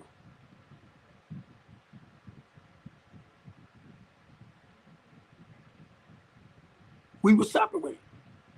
I used to go get my youngest daughter. They was about 10, 11, 12. Young. I used to get her because she went to a school where she stayed from Sunday to Friday, a boarding school. And I used to get her and about 4 or 5 of her girlfriends every weekend. I watched these girls, little girls, 10, 11, 12, 13, 14, 15. I would get them. I would fix them breakfast, lunch, dinner. I would take them to the movies. We would go to the malls. So guess what? I watched them grow up before they had boo-boos. I watched them start getting boo-boos. I had to go to the store to get their stuff. They wasn't my daughters. If they got a headache because they end up, the month, my daughter would come to me and say, Dad, you got any pain pills? So I got cramps or something. I watched them with all my daughters now. I watched their girlfriends and watched them grow up too. From little girls to women. And if they seen any woman trying to get fresh with me, they ain't playing. And if I seen any boys trying to get fresh with them, I ain't playing. Some kind of way, next thing I know, they was ending up with boyfriends, and I still ain't had no girlfriend. I'm like, how they happen? So basically what I'm saying, you know how, well, y'all can't talk to no boys right now. Y'all too young. And that's how they were doing me, right? Next thing I know, they was old with boyfriends. I'm like, what the hell that happened? I'm talking about my daughters and them girlfriends that I watched, as young babies or young ladies growing up to be, because I was dead. And one of the grandmothers told me, she said, I am really proud of you. And I'm going to tell you, Tag, it hit me later what she meant. I'm looking at 10, 11, 12-year-old young girls turning into women. And when she said it, she wasn't too specific, but what she was saying, you ain't trying to mess with none of them. And I caught it. And I said, thank you. Because I watched these babies turn into young women. And I'm going to tell y'all, and I can just speak for self, I know for some men who have young daughters and their daughters have, little girlfriends and stuff. And sometimes if that male is not in their life and they see that love, affection, and attention that you show in your own daughter as dad, they want it. I can tell you right now. They want the same love, affection, and attention that you give into your daughter. And if you're not careful, some guys will step across that line. Tell me you won't. Some of y'all won't. I already know that. But I'm talking about the ones that did it. And I'm going to tell you, I'm telling you from a man.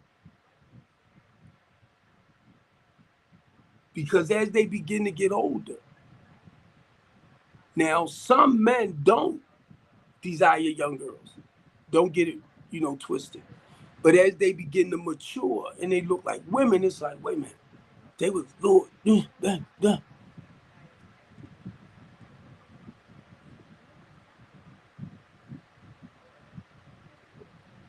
And I guarantee you, any father that's on here that got daughters can tell you the same things.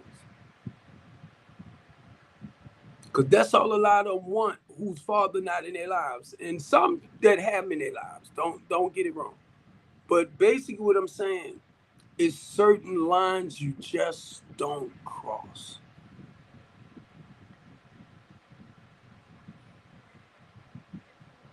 You just don't. And any brothers that's real about what I just said, we can sit there and go, yup. Because I'm telling you, I mean, and I'm saying it in a way like this. Keep in mind, we're males, they are females, right? Now, I can't speak on the woman's part, but I can say that happened to y'all, know what I mean? But we're men, they are females. And then we watching them. They babies. And then we watch, next, it's like, you see them one day, they babies, the next day you see them, they women. You're like, how the hell that happened? So look, I just thought about this. I was in the market the other day, in the store, and I was watching this guy with his daughter, right? She might have been around about 8, 9. And I'm watching them, and I'm watching how they interact. And I could only laugh because mine's are grown now. And the first thing hit me when I said that, y'all, I remember them days. Even when I see babies, right? And I'm looking at the father, he might have 10 children, about 4 or 5 here and I'll bust out laughing because I'm like, I remember them days, but mine's are older now. And when you in it, this is the part I'm trying to get to, brothers. When you in it as a father, you see the joy now, but when you in it, it's like it's the normal, natural thing to do.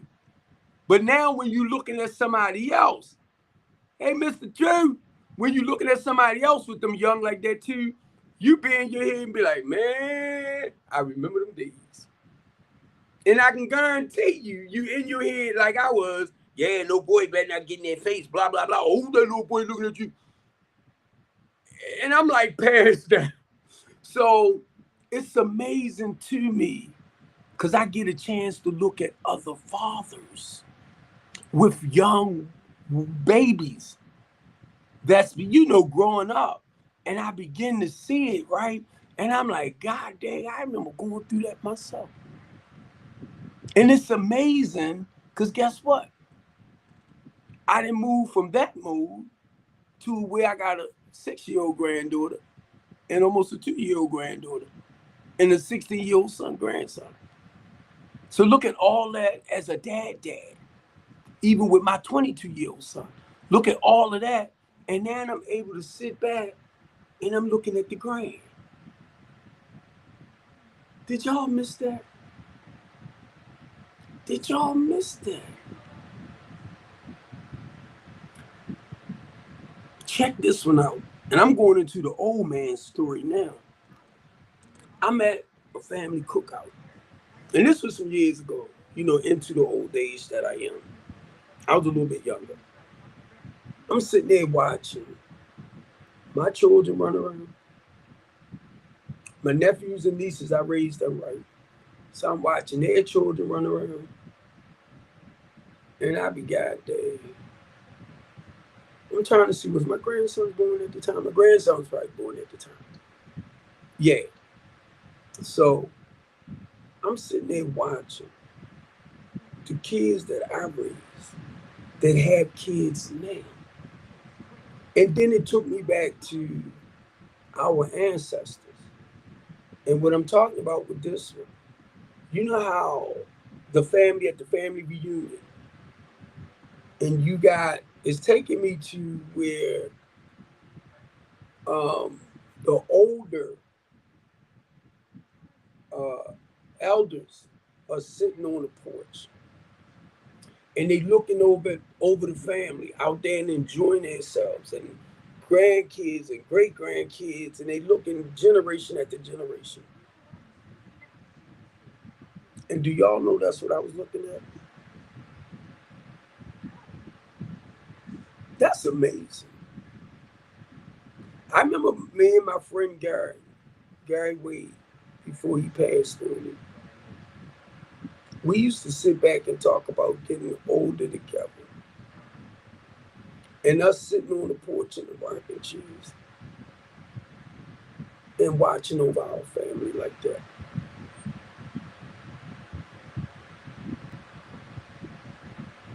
I remember when we used to talk like that. And I'm here. And he passed.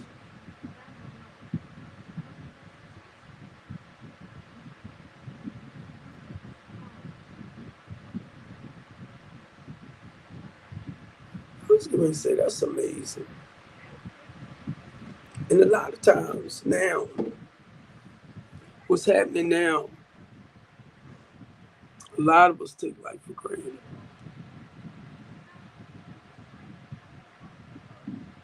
And sometimes I had to remind myself, I didn't think I was going to make it past 21.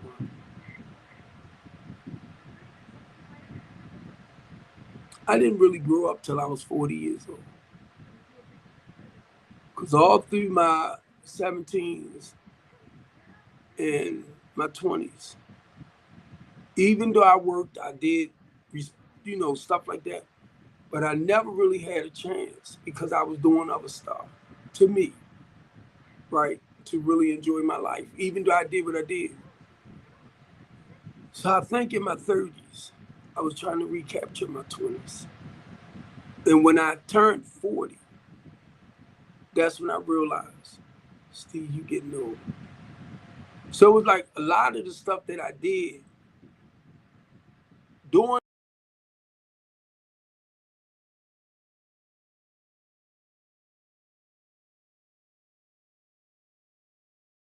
big bag shirts and all that. And I was hitting the 40. And when I turned 40, I realized I wasn't a kid no more in that sense. And it hit me too, you getting old. I ain't think about that in a long time.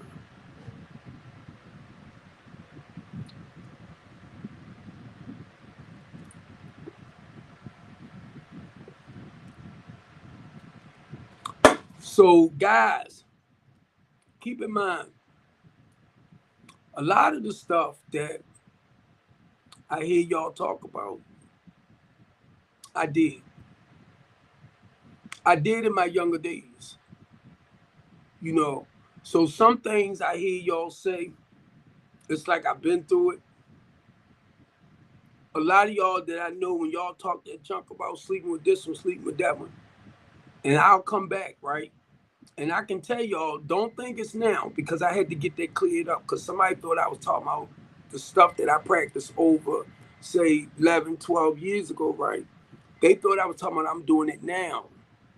And because they came at me, I had to be getting it cleared up.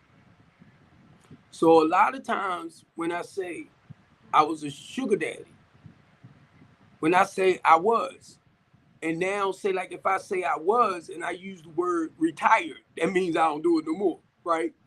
So if I say I was a whoremonger, now I might say I'm a retired. But if you don't know what a whoremonger is, a whoremonger is a man that's married and he has a wife here and he had mates all over. So we can label ourselves as prostitutes, whoremongers.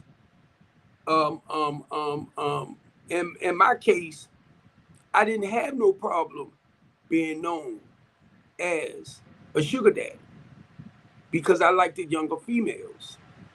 And most of the younger females that I dated back then had boyfriends and they was hustlers.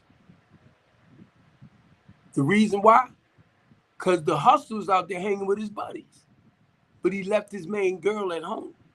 So she might have worked or something like that, or the way we met.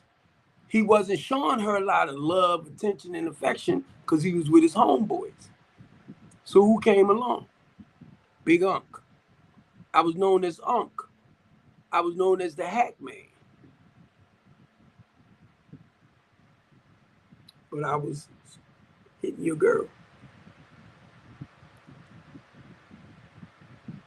That's all she wanted, was some attention that you wasn't giving her. You felt it more at ease to hang out with your buddies and come at home and catch her later.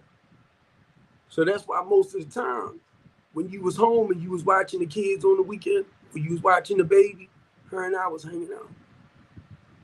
And before she came back home, we was at the hotel. The nice little sexy outfits, thongs and all that she was up in the bed with, looking all cute and beautiful and stuff for me, I kept it in the car.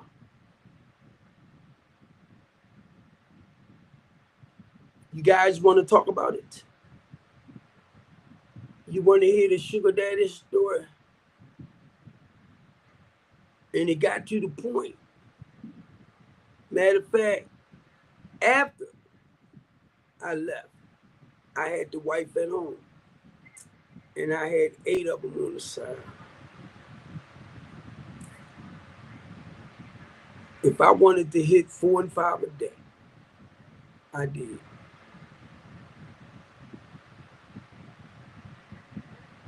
So when I hear y'all try to brag on certain things, and now mind you, I'm retired from this bull crap. And when I sit back today and tell you that Smacks was an addiction for me like the other stuff, you get me? I couldn't do one of nothing. That's why I did what I did, but I didn't realize till later that Smacks was another one that I had to learn to tell myself no and get under control a day at a time. And the best way for me to have ended up staying away from a lot of the females I was chasing, one, I couldn't remember your number straight out, so it was locked in my phone. I would have to delete your number. Then, rather than me driving where you at, I had to take the long way around. I mean, when I went through certain areas. Because if I didn't, I was coming looking for you. So I can only share with you the process in order for me to let it go. The same way I would do with the other stuff. I was in meetings talking about myself. That's why I talk about myself here. Because whenever I'm asked to do a meeting and I started talking about one I was caught up with. Normally it was 5. And anybody that knows my story know, when Steve started talking about being caught up like that, and the guys used to run to the front row when I would get up there and share, they would crack because they wanted to hear that story of being caught up. And by the time I'm sharing about what I'm struggling with was the smacks, not one. And guess what? They was over 18, but they was under 25. And they was lined up on the front row because they know when I came up there sharing, I was going to tell you about where I'm at and what I'm doing to get better at letting it go. That's why a lot of y'all don't understand me. That anybody that's familiar with the 12-step program, and I'm going to tell you what I'll do. I don't do a 45-minute. I don't do a 15-minute caught up in that, with the, I don't do it. I'll talk a little bit about where I'm at. And then I'll go into the process of letting it go. Because the moment I open up my mouth, that means I'm getting ready to free myself. I already know the process. I already know the work. But I got to be honest with me. I've been lying to me. I've been manipulating me. So once I start opening up my mouth about me, whatever it is that I'm struggling with, I'm beginning to let it go. I'm sick and tired of being sick and tired of being sick and tired. It's causing me a lot of pain and misery. So a lot of times in order for me to let it go, I got to start talking about it. That's a point of freedom. That's why y'all don't understand why big mouth dudes like me talk. I tell y'all I speak for a living.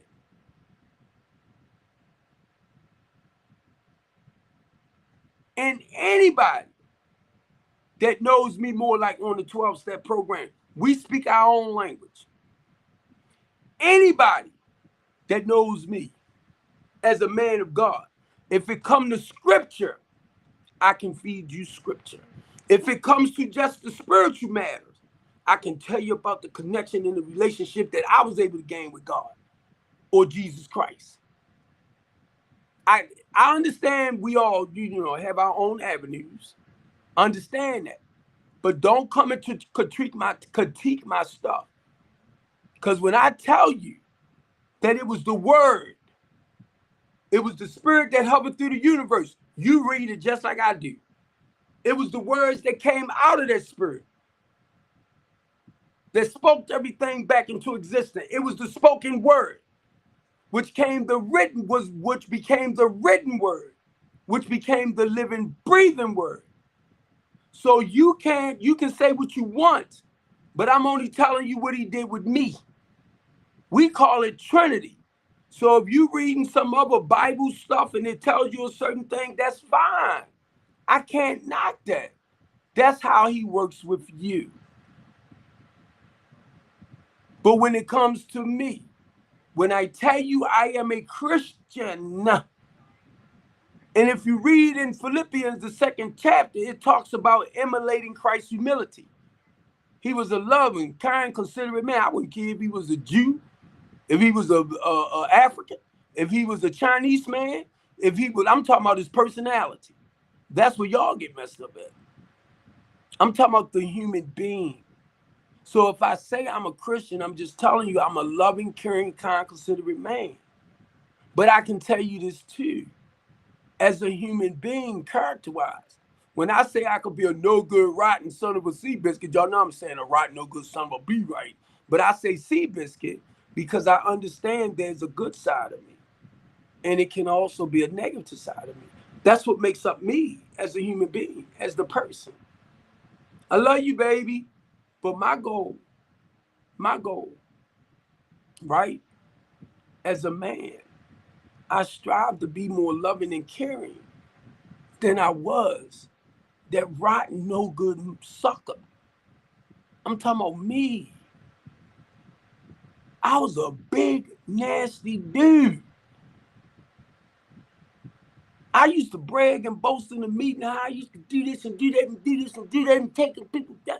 And I looked at this guy and it looked like the guy on the front row, muscle-bound dude, was one of the dudes that I took down.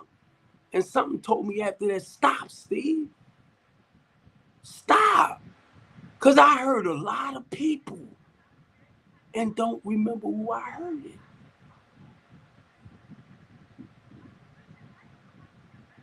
So I had to learn not to be so personal. I hurt a lot of people back in the days. I'll never want to be like that again. So when it comes to me sharing meetings, I'll get a call to come, like up in Pennsylvania, I'll get a call to come here because they know when I share my journey is basically spiritual. So I'll start off a little way. And as I go, whoop,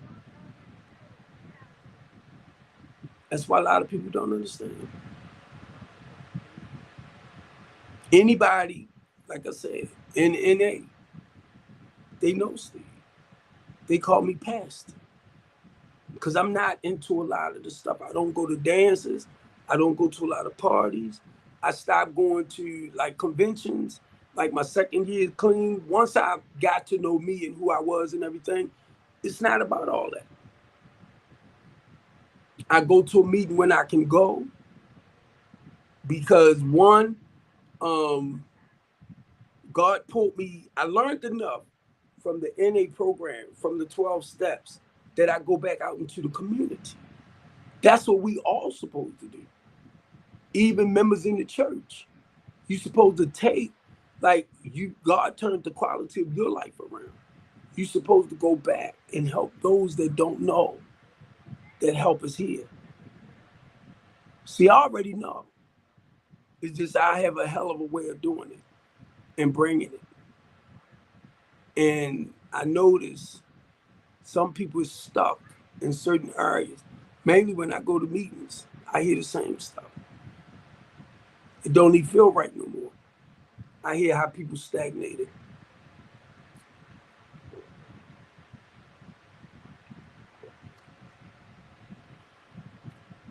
And it's a lot of them that do some positive work, but all of it is relating back to the city or our community.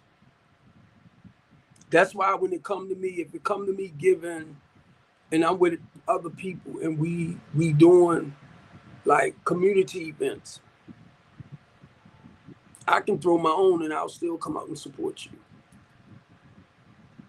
I don't hang with like we ours us like I used to. Matter of fact, I never really hung out with them. I just came out to walk with them. Safe Streets, Baltimore Peace Movement. A lot of them know who I am. But understand, they do their nonprofits their way. Safe Street do their stuff their way. We ours us do their stuff their way. But they know when Steve Copeland come in, I'm coming in to support him. They know who I am. I grew up with Dr. Buntley, Minister Rico. A lot of them I know. A lot of them. Some of us came from the same, path in life. It was an honor for me to finally meet Peanut King from the days. And I'm going to share this with y'all, and I found out basically after he passed, or I found out before he passed. DMX. DMX was my cousin. Me and DMX, from what my friend told me, we was out in the streets together. I ain't remember. And I'm going to tell y'all this. I'm glad our path didn't cross like that. Because I know how I was. And right now to this day when I look at it, and my friend said, you don't remember him with the pit bulls, how he used to stick people up with the pit bulls? Nope. I'm talking about back in the days. And I'm glad it didn't cross for us to come for each other. That's what I meant. But guess what? I ended up meeting his daughter. Very attractive young lady. And I thank God nothing never went there because I did not know. I liked her cousin, but when I seen her, it was like, ooh, but thank God. Mm-mm, mm-mm. And I found out that was his daughter when he passed away. That's why sometimes you got to watch who you deal with. And he got 2 grandbabies. And I sent the pictures of the grandbabies to my cousin and them because they didn't know. And then where you at, Cope? Lord J or somebody like that told me he was family. The guy from Bamboo Street. I keep saying Jump Street. Maurice Thomas from Yonkers, New York. That's one of the guys that I'm dealing with. He got about 8 or 9. That's where the Couch Conversation show coming at. The Baltimore's Real Team Talk Show. He has about 8 shows, talk shows and stuff like that he works with the youth. But what he does, I think they're 18 and over. What he does, he get them into music, theater, get them prepared to go into the entertainment or the music field. He know a lot of old rappers and a lot of the newer ones. So actually, I reached out to him some years ago to come to Baltimore City and help me start creating programs like his. That's why the Stephen Copeland Jr. multi-purpose center is right there. So we can do music, art, theater, dance, and stuff like that.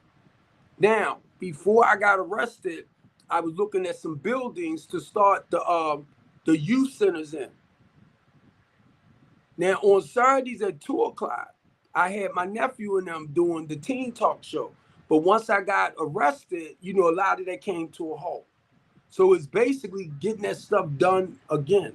So I need like studio producers and stuff like that because I need somebody to carry on my Restream broadcast network. And then not only that, I'm with Stream TV. Now, all of this stuff I'm trying to do by myself. You can look it up. But it's so much in trying to do what I do, then the business. So it's so much that sometimes I had to go, huh. But normally when I'm off of this, later I'll go on my other sites to look at stuff. Check this out, send this over here, and then I'm going to sleep. Right? So that's why I need a staff. I need people who can actually do what I'm doing, but they have to run it. Everything is right here. Everything. And what I had to do, y'all, a day at a time, just one step. Right? I just had to do what I can as it comes and stop trying to do 1,000 things at one time. And I ain't lying to y'all. Sometimes, now I'm 63. So when I look at myself and I don't look 63, I don't look bad for 63, I don't look to 63, to me, that's like a lot of the stress. I'm trying my best not to allow the stress of life to come upon me the way it does. So when you catch people, and I'm not trying to be smart, that's a little bit younger and look a lot older, sometimes because they wearing life on their shoulders, that's stress and all that. So a lot of y'all don't realize when I come on here and I run up in my mouth, that's like a stress release to me. And then when I'm off of this, too, some nights I listen to my gospel and I might play a game, but I'll do it to ease the mind and ease the spirit to settle down. And I'll be like, God, I love you. God, I appreciate you. Because this is our time even more now. I've been having so much. And sometimes it blows my mind. And I said, I'm going to stop trying to think about it or figure it out. But it's a lot of stuff that's going on lately. And it's scaring the heck out of me. I'm like, what the fuck? I'm talking about people, behaviors, and stuff like that. I'm saying some stuff that's like, what the heck is going on? And I can't figure it out because I'm not trying to stress myself, you get me, to figure out what is happening with us even more now. And I'm starting to hear people talking about it more because it's like a shift things has changed. And some of us is like right into it with it. And to me, recognize good. You gotta recognize good. Because if you sitting up here and you see a bunch of chaos and confusion coming, or you want to feed into a bunch of negativity, that's not normal. If it's my chaos and confusion, I deal with it. But don't bring your stuff over here. You ain't got to tell me what somebody else said about me. You ain't got to do that. Because if you know me and my big mouth, ask me yourself. But then if you ask me a question, let me answer. Don't start shutting me down. Because when you start doing that without letting me talk, I feel like you're a private investigator. Or you're investigating something. And then when you tell me that's all you got to do is say yes or no, then you're going to take me back to when that white police woman set them charges up against me. Because she told me this. That's all you got to do is say yes or no. I said, no, I won't. You ask a question, I answer. You want to ask a question, then tell me how to answer your question. You don't ask me no damn question. Don't ask me a question if you're not going to let me answer it. Because you make me think you're trying to dominate and control the conversation. And I seen it happen. And I seen this same white police woman, detective, turn around and write 3 fake charges. She used the paper and the pen on me. So that way, if you ever ask anybody a question, you wait for the fucking answer. And it might take somebody like me about 3 or 4 hours to answer. That's why you should never ask me a question. Don't ask Steve. Because Steve gonna give you a long answer. Yep. I'm trying to get better. I'm trying to get better with just saying Yes. Now, are you okay? Is that fine?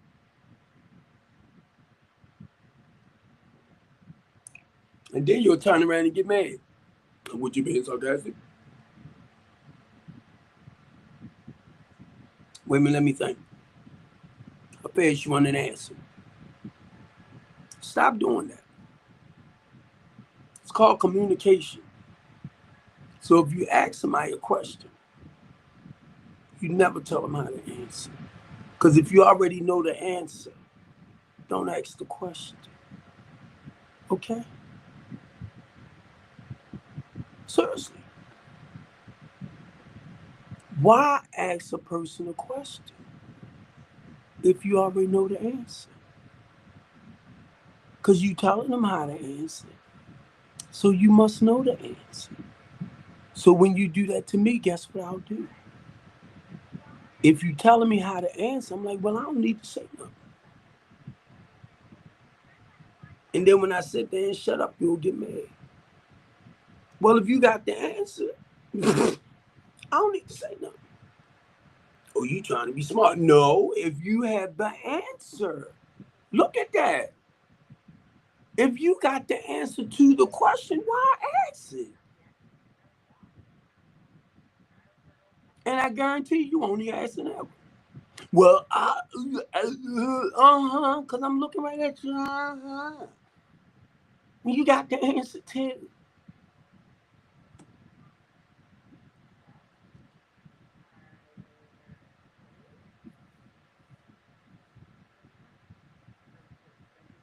I watch how a lot of people want to dominate the conversation. I watch how a lot of people want to control it. Did I say conversation? Because normally communication is, I can talk to myself.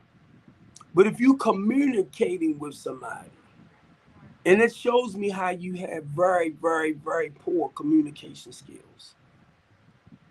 Very. Because when you asking a question or you talking about something, you shut up and listen. But if you gonna keep talking and you won't really let that person answer, it shows me how bright and how intelligent you are.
Thanks, Tish. I don't know, y'all.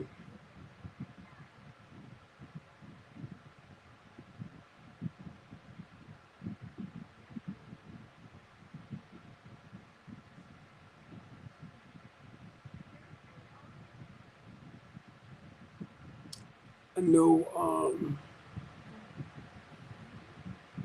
I gotta go, and I said it not too long ago. But I gotta go and find my client at 9:08 somewhere else to go. And I'm trying my best. I'm just certain things I just want to try to avoid. But when you're dealing with the homeless population,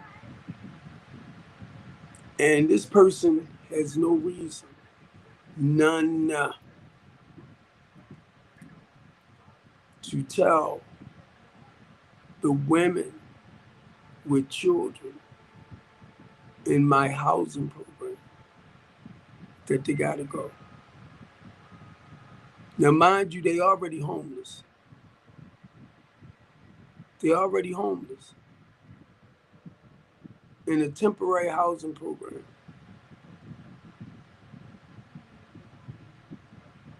You are not allowing me to do my job as far as helping the ones that need the help to get into something permanent. You are not sitting down with me to talk about rearranging my clients. Number one, you do not have no reason talking with my clients. Did you understand what I just said? They are Strengthen the Community, LLC, the Latanya D. Copeland House of Hope clients. You are someone I am renting property from. And it's not like they did not pay you through me, from me. So why are you pushing them out? You don't even know how to run a housing program. That's why you want them out. Because you want to focus on the men and women. So you can try to do some type of senior citizen spot with them. And that's not all the people that's in the house. They're not that old enough, old enough. And then on top of that, you have a mental health program where you supposed to be my mental health provider, providing wraparound mental health and counseling for them. You're making their lives more miserable by telling them they gotta go. Because you don't want no children in the building. When you knew my housing program was basically all about women and children. And you trying to make them think something different.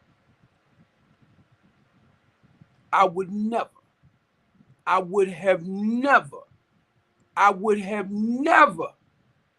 brought women and the children in the building that I know they not supposed to be in, or a place where they're not accepted. I do not roll like that. And the sad part about it, I got a 9th grade education and you went to college and all that, and you act dumber than me, if you want to put it down like that. But you so smart. You so intellectual. And I only said that just to let you know how retarded you are. For an educated, unprofessional woman, why in the world would you want to take people that's looking for permanent housing, looking for a roof over their head, then turn around and tell them they got to go? So what it is, you taking me to that Donald Trump and Elon Musk area. This is what people with power and money do to people that don't have money. That's what you're doing, sis. That's what you're doing. And then on top of that, I already know your daughter don't have no kids. That's why you don't want no kids up in there. Because it reminds you of something you don't have. Come on, let's tell them the truth, sis. Your daughter ain't got no kids. So you don't care about kids because you don't have no grandkids. You don't have no love and compassion for children because you don't have none. So let's be real. And they probably remind you too much of what you don't have. Let's be real. You don't want children. Why would a mother that knows that other women with children is suffering to find a permanent place, and you gonna say you don't want no children in it? And a lot of y'all don't realize it must be something personal there. I already know. I was just trying to shut my big mouth. She don't have no grandkids.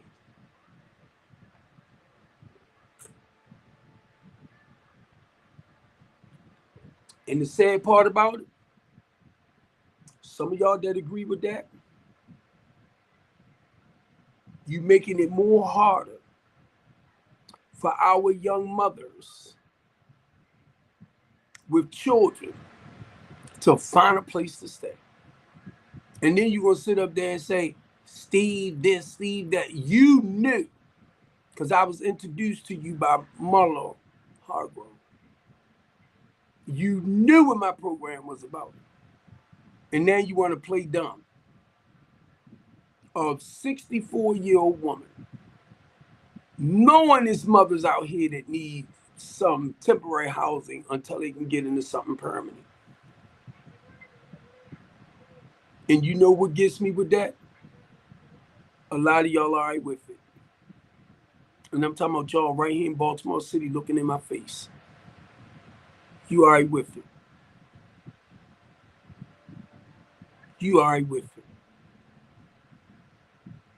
And then I got a husband in there trying to find a permanent spot for him and his wife so they can get their daughter from CPS. Then I got a friend in there who's trying to get a 2-year-old or 3-year-old little boy out of the system. So I had a place in there where I was going to bring him into the same spot with her, working with the caseworker. And you putting a halt to that for now? You didn't even know I was doing all that, did you? Know why? Because you the landlord. I'm the tenant. You putting your mouth in my business. Then I got a 7-month pregnant woman in there with about a 4-year-old daughter and supposed to be husband or boyfriend, something, whatever. They got to be replaced too. My husband and wife team got to be replaced too. I had a woman just came in not too long ago up on the 3rd floor with her 4 kids. Got to go now. But you ain't talking with me to help me find nothing. So now I got to step up to the plate. And you know what's running through my head, y'all, no matter what I'm saying? There you go. Why he worried about that? And I can't stop from thinking like that because that's how a lot of y'all keep coming at me. And then not just that, y'all. When I say I need y'all to donate towards helping me help them, and y'all think it's going to just go in my pocket, I ask y'all to help me help them. Your family members, your nieces, your nephews, your grandkids that you done taught, y'all are taught your own daughters and sons and don't want them in your house. So guess who house they in? The Latanya D. Copeland temporary housing of hope. Because you don't want them in yours. But then you turn around and Steve Copeland is the problem. No, Steve Copeland is part of the solution. That's that devil. That's that demon. That's that evil that's flying around starting to destroy us now.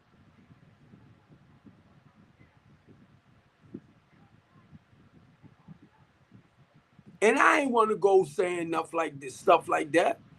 It's pretty evil. And when you got babies, now, Michelle and Tracy in the building, they normally watch the kids like if the mother step off, right? I consider them as my babysitters. They was told that no more kids can be in the building. And they helped me with the kids because my goal, and you knew this, what's her face? You knew that second room next to where my office is that I was going to use for a daycare center. You knew it because I told you.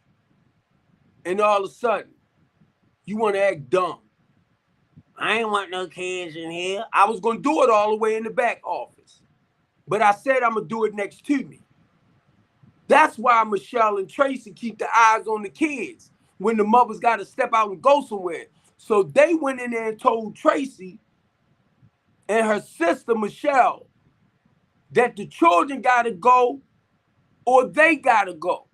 Oh, I was told. I ain't even going to say your name that went in there and told them. With her.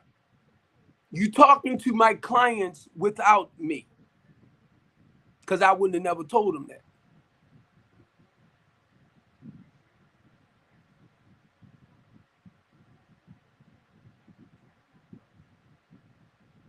My thing is the children. Do y'all know how that sound? I don't want no children in the building. You are the landlord. You knew my program came in there and I dealt with women and children.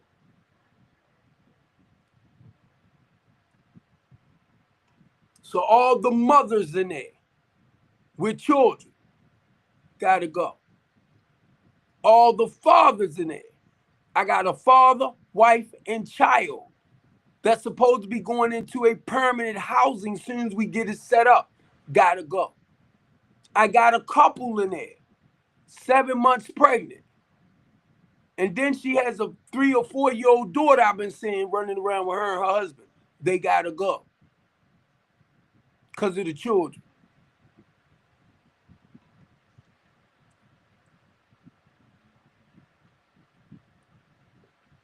Homeless services. They gotta go. What you gonna do? And none of y'all better not call me and say a freaking thing to me, because that's not how I roll with my housing program. Make sure you talk to the landlord, putting her mouth in my business.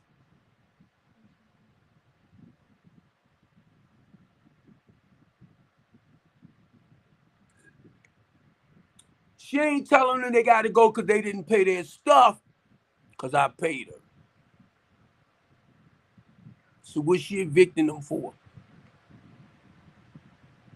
Fox 45 News,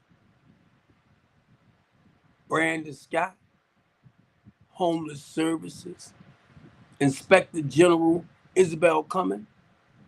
Why is she evicting them? They ain't behind in no rent. Uh-huh. Uh-huh.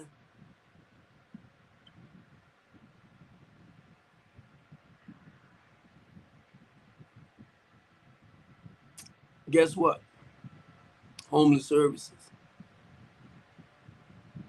If they get put out before I can do anything for them, they're going to the shelter. If they get out, if they get put out before I could do anything for them, they're going to be out on the streets with their child. Because she says she don't want no children in there. So can you imagine how these people down there scared?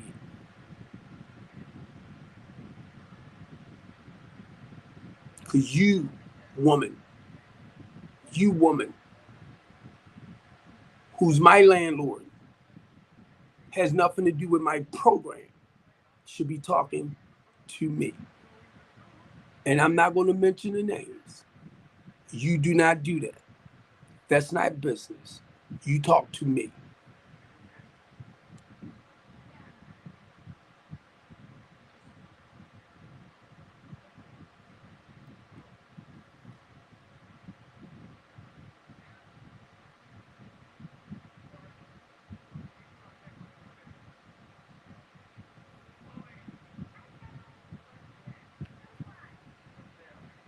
It ain't no hate speech. Y'all need to stop. Somebody get to talking and talking passionate, and y'all want to try to turn it into something negative.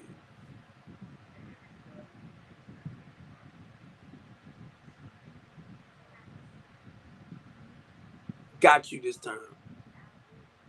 Last time y'all sent me one, I ain't pay no attention to it. See, that goes to show they looking. They don't make no sense. I'm talking about on TikTok, they looking.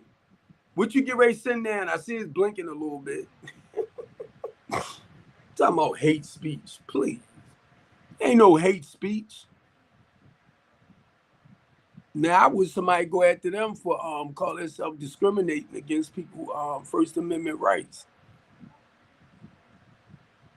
It's called keeping it real. And that's a very uncomfortable feeling to know that y'all observing people just like this, just looking right at them. That's a shame. And what I was saying, I was talking about what some people doing TikTok towards our homeless people. So you call that hate speech? It ain't me hating. It's me talking about it. So goddamn shame. That's what they call enslavement and oppressing people from not being able to have the freedom of speech. Somebody need to really come for y'all. I'm talking about a bunch of these civil rights advocates and stuff. And that goes to show y'all looking right at me, and that's not a good feeling. That's not a good feeling to know that you're being spied on like that.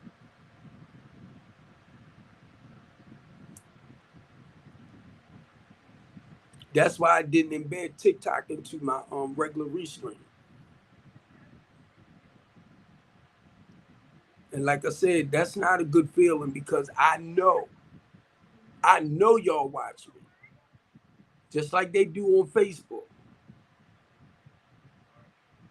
And that's a freaking shame because some of my stuff on Facebook, that's why I know I have to watch what I say because I know they have a tendency of throwing stuff at you. And I done been on panels where people been harsh, not but harsh. And I ain't see y'all do nothing.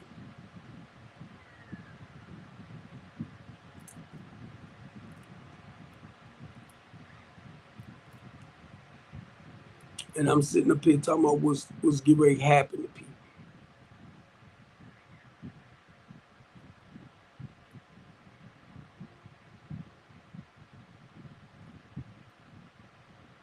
Sad.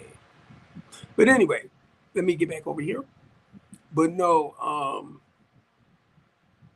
I know it's some good things that's going to happen. Um, I just don't like the fact that when we call ourselves like being of service to the community, right? And I know some people limit their services as far as the particular people that they choose to serve and stuff like that. I understand all that. But it's just from where I'm at that deals with, you know, our homeless and less fortunate people. It's just stuff like this that touch my heart, touch my spirit. And you want the best for everybody. You want the best. And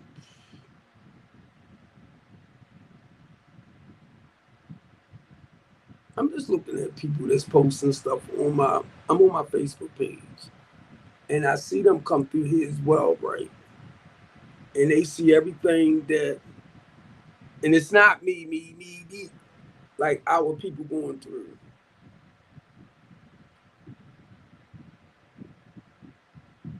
And nobody want to step up to the plate.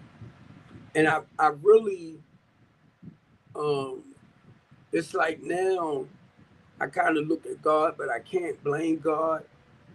It's just I look at certain things that I don't understand why we see people crying out so much for help, but yet we look the other way.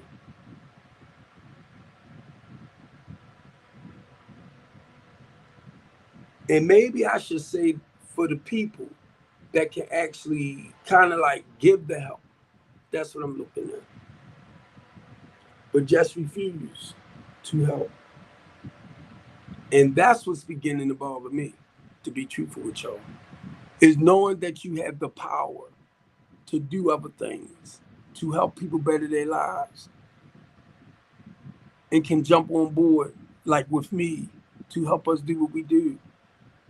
And I don't know if it's personally me, or I don't know if it's just the people itself. Because to me, and knowing who I serve, to me it seems like all of us should be on board. That's the way I look at it. You know, man, if you call yourself a Christian or a lover of Christ, I can't see how. I can't. And if you read what I read and you study what I study and you understand that Christ came on this earth to help his most less fortunate people, and you see people like taking advantage,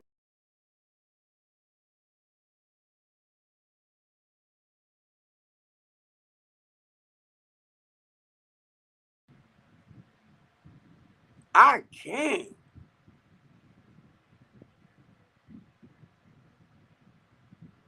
And that's the part, be honest with y'all, I'm trying not to focus on because I know everything is not for everybody.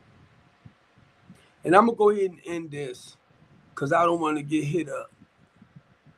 And I answered the restriction because, you know, I wasn't trying to do no hate speech, all that type of bull junk. No, some stuff I say out my mouth might seem a little harsh, but not in the sense where You know, it's trying to hurt nobody deliberately. It might be trying to encourage those that not standing up to represent the people to me that needs their help the most. And I'm not going to apologize for none of that.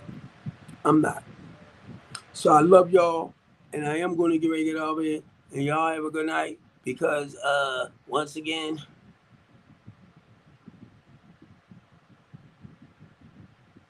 you wish, you wish I ain't never had people homeless, bro. Devin, don't try it because I'm embarrassed your butt, okay? People reach out to me that's homeless for help. I never had people homeless, bro. Don't even fix your mouth to say that. The thing is, for the work you do and the money you make, you won't even help the homeless people. So understand this. I rescue the homeless people. I rescue people from homeless, Devin. People reach out to me to come off the street. Never get it mixed up, bro. Now, if you want to talk about somebody, and I love when you do this, so I can put you on point. You have homeless services out there, right? You have your shelters out there, right? They get paid to help these people, right? Why they aren't helping them? I bet you won't answer that. I bet you won't answer that. You have homeless shelter, Devin. You have homeless services, Devin. They get money, Devin. Why they not helping the people, Devin? Come on.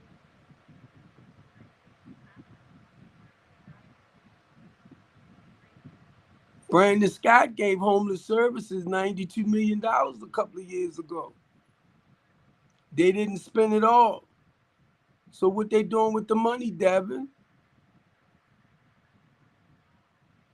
Answer right there. I am not the problem. Stop trying to do it, bro. I'm not the problem with homelessness. I'm not. No, you just want to be seen. No, you stay down there, boy.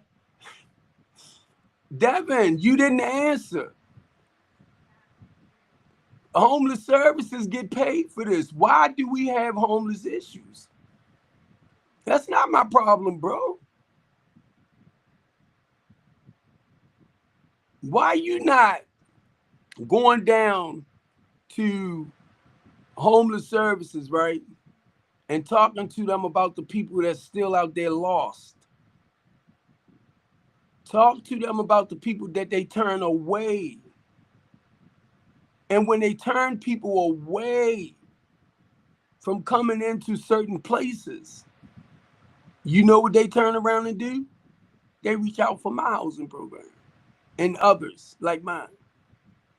So how am I going to take a homeless person, put them in a transitional place, to put them into a permanent place for them to make them be homeless again, Devin? That's not how my program worked, Devin. And be honest, the reason why I ain't letting you up, because it's my show, bro. And if you want to talk about something, go get your own. Come on, Devin. You deal with the homeless population. What is you doing? And I guarantee you won't say nothing. I'm going to take homeless people. I'm going to take homeless people and turn around and cause them to be homeless again. No, because you want to come up because you want some attention. You ain't getting none. You ain't getting none.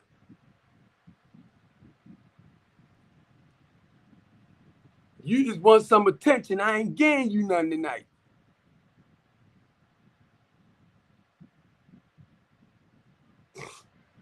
And you know your girl went down to the building today, right?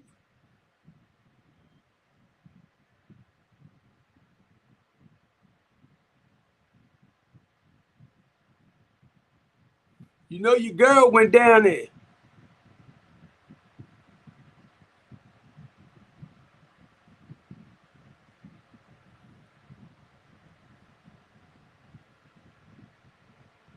Deb, Deb, Deb,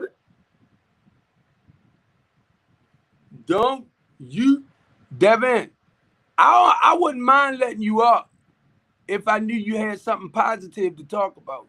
You just don't. That's the only reason why I don't let you up, bro.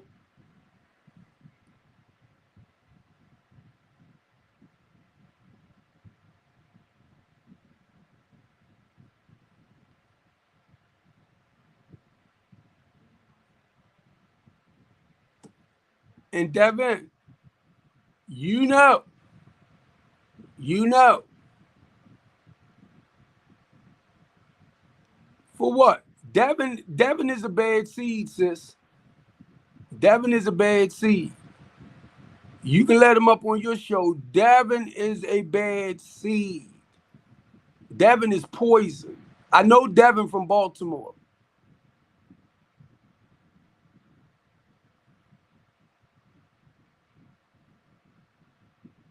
You don't dominate this show, baby.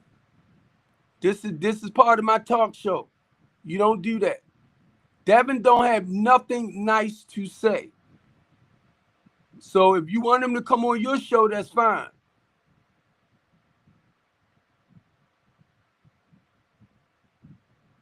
Devin is not Devin is not my people. And when I say Devin is not my people, Devin don't have no good spirit in him.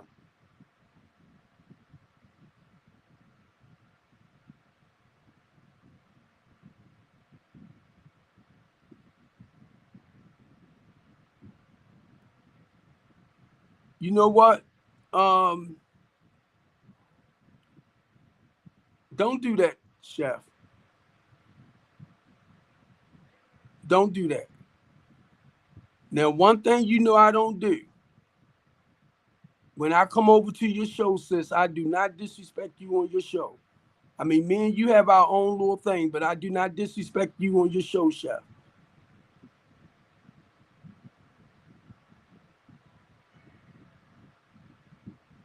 Devin, I keep telling you, Devin always talk about me. Devin know more about me than I do.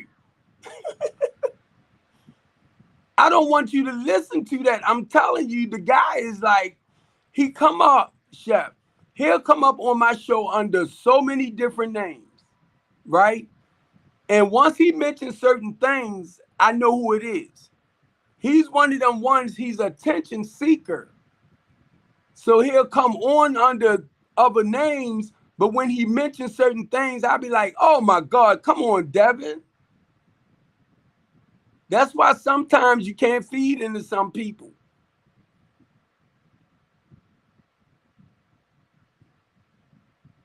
Uh-uh. Uh-uh. I had me and Jeff was on here the other day. Devin was on under the name Joe.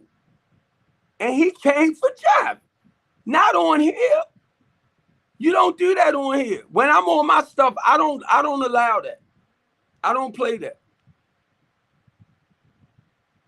I don't play that.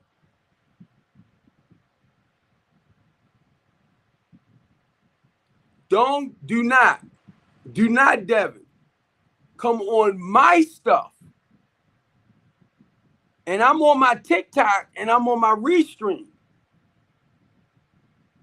Don't come on my stuff with that devil-minded stuff. Now you want to poison what I do. Don't do that. Don't do it. That's not how I roll.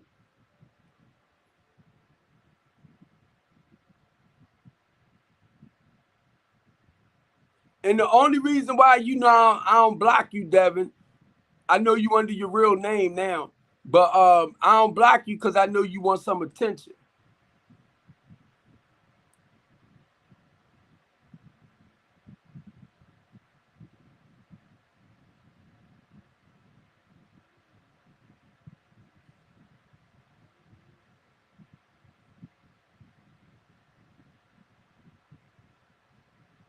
Devin, one of those.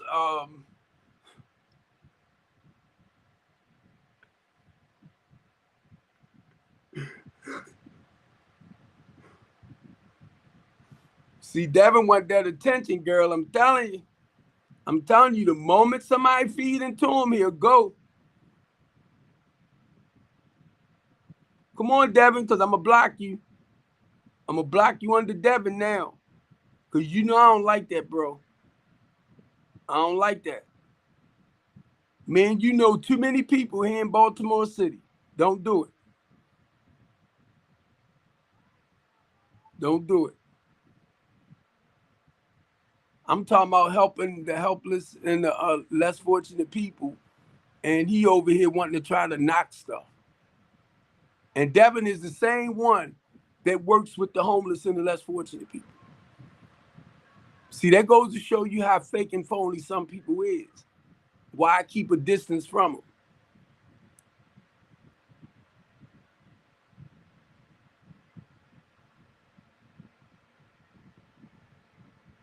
And the way I met Devin, he came down under the bridge, right? And he was cutting wood because he do trees, lands, stuff like that. And he was cutting wood for the homeless people and everything. So he was over there mingling with them, making them feel comfortable and everything. And he know Christina Flowers too. And he know we both advocates, right?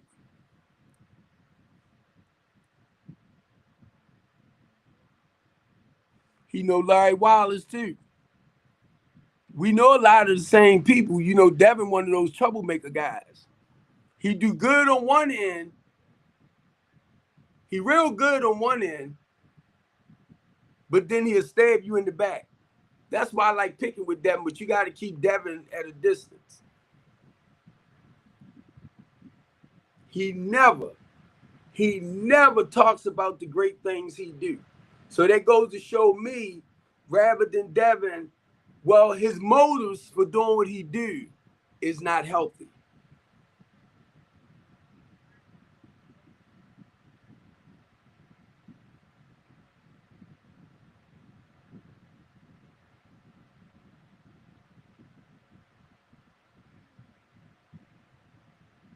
And the only time I will let you up, chump, I'm messing with Devin. The only time I will let you up is when I feel like picking with somebody. But you ain't coming up. You ain't coming up.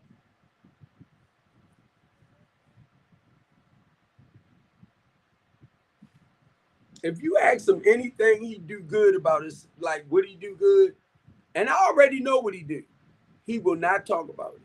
He'll talk about everything else, but he'll knock it. People like that, right?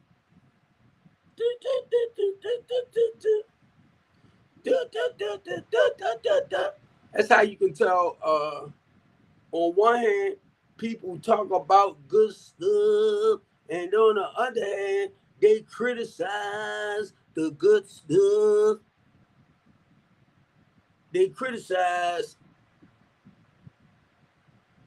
That's why I'm not quick to speak on a lot of people's bull junk, and I stand my own lane.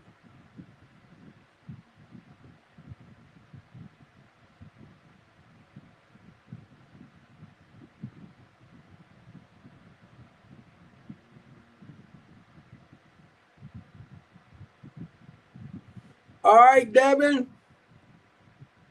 What's tomorrow? Sunday? I'll be back on tomorrow. Tomorrow. I love you tomorrow. You only, it's already tomorrow.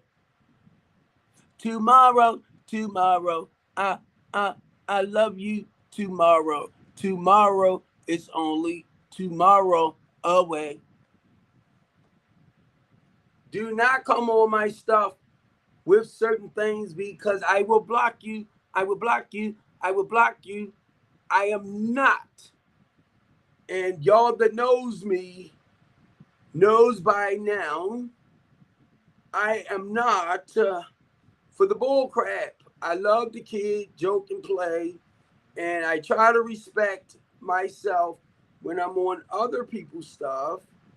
But if you come on my stuff and you want to play, you're going to get blocked. If I don't come on your stuff, I don't come on your live stream, bringing a bunch of chaos and confusion. I don't do it because that ain't nothing but the devil. You can lie to yourself and try to play spiritual all you want. That is nothing but the devil. And I don't normally talk about the devil in that sense. I don't. But I do not. Anybody that knows me know. I do not come up on people's platform bringing chaos and confusion. I don't do it.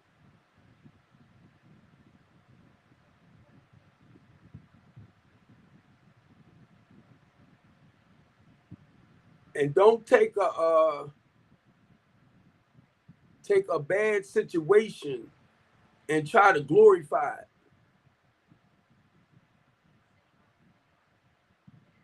That's some sick bull junk. When you take people pain and misery and you want to try to capitalize off it. And I'm talking about people that's going through some stuff right now. And it ain't because of me. I can tell you who's doing it, but you'll turn around and point finger at me. That's not how I work. I'm a community activist. Can show y'all everything I do to help fight what's going on around in our city. Show you the type of people that I deal with to help reduce a lot of the mess that's going on around in the city. But see, I realize, and it's not being smart, because Devin give me something to talk about. When you got people that's rather than sharing the journey and the mission, they want to crucify it. And y'all get so much pride out of that. When you got people that's less fortunate than you that's suffering, and I tell you, come and help me help them. And you want to turn around and make jokes out of what's going on. That's some sick boogie woogie boogie.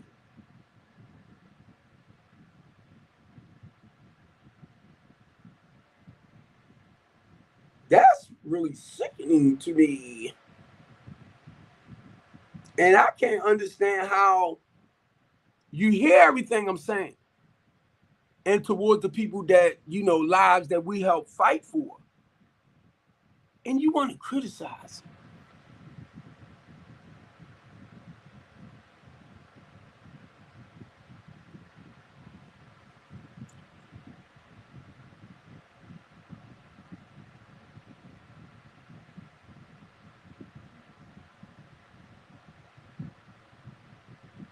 All right, Jeff, I hope you're okay, because you ain't come up none today. I ain't see you none today.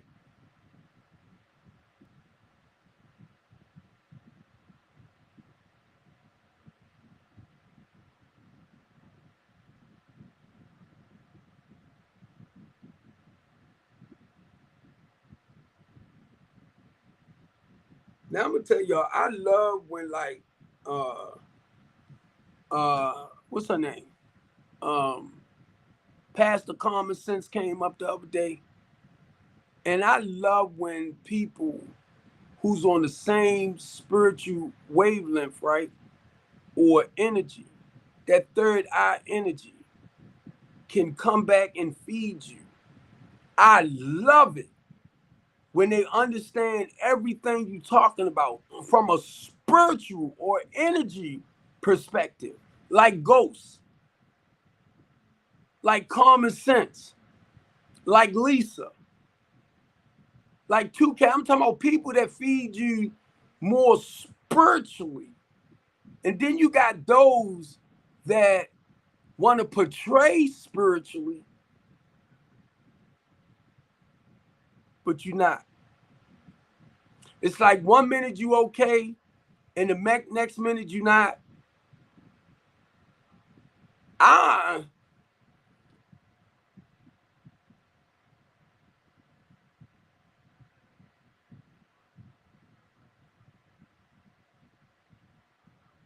that's what really made me, to a degree, stop going on other people's live broadcasts.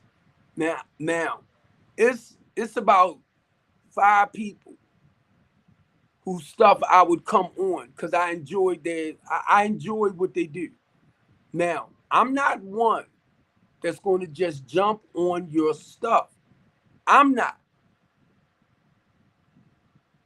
So normally when I go through something, if I'm hearing people talking more about where I'm at, and this is where they are spiritually, mainly if I tell you that, I tell you I'm an ordained deacon.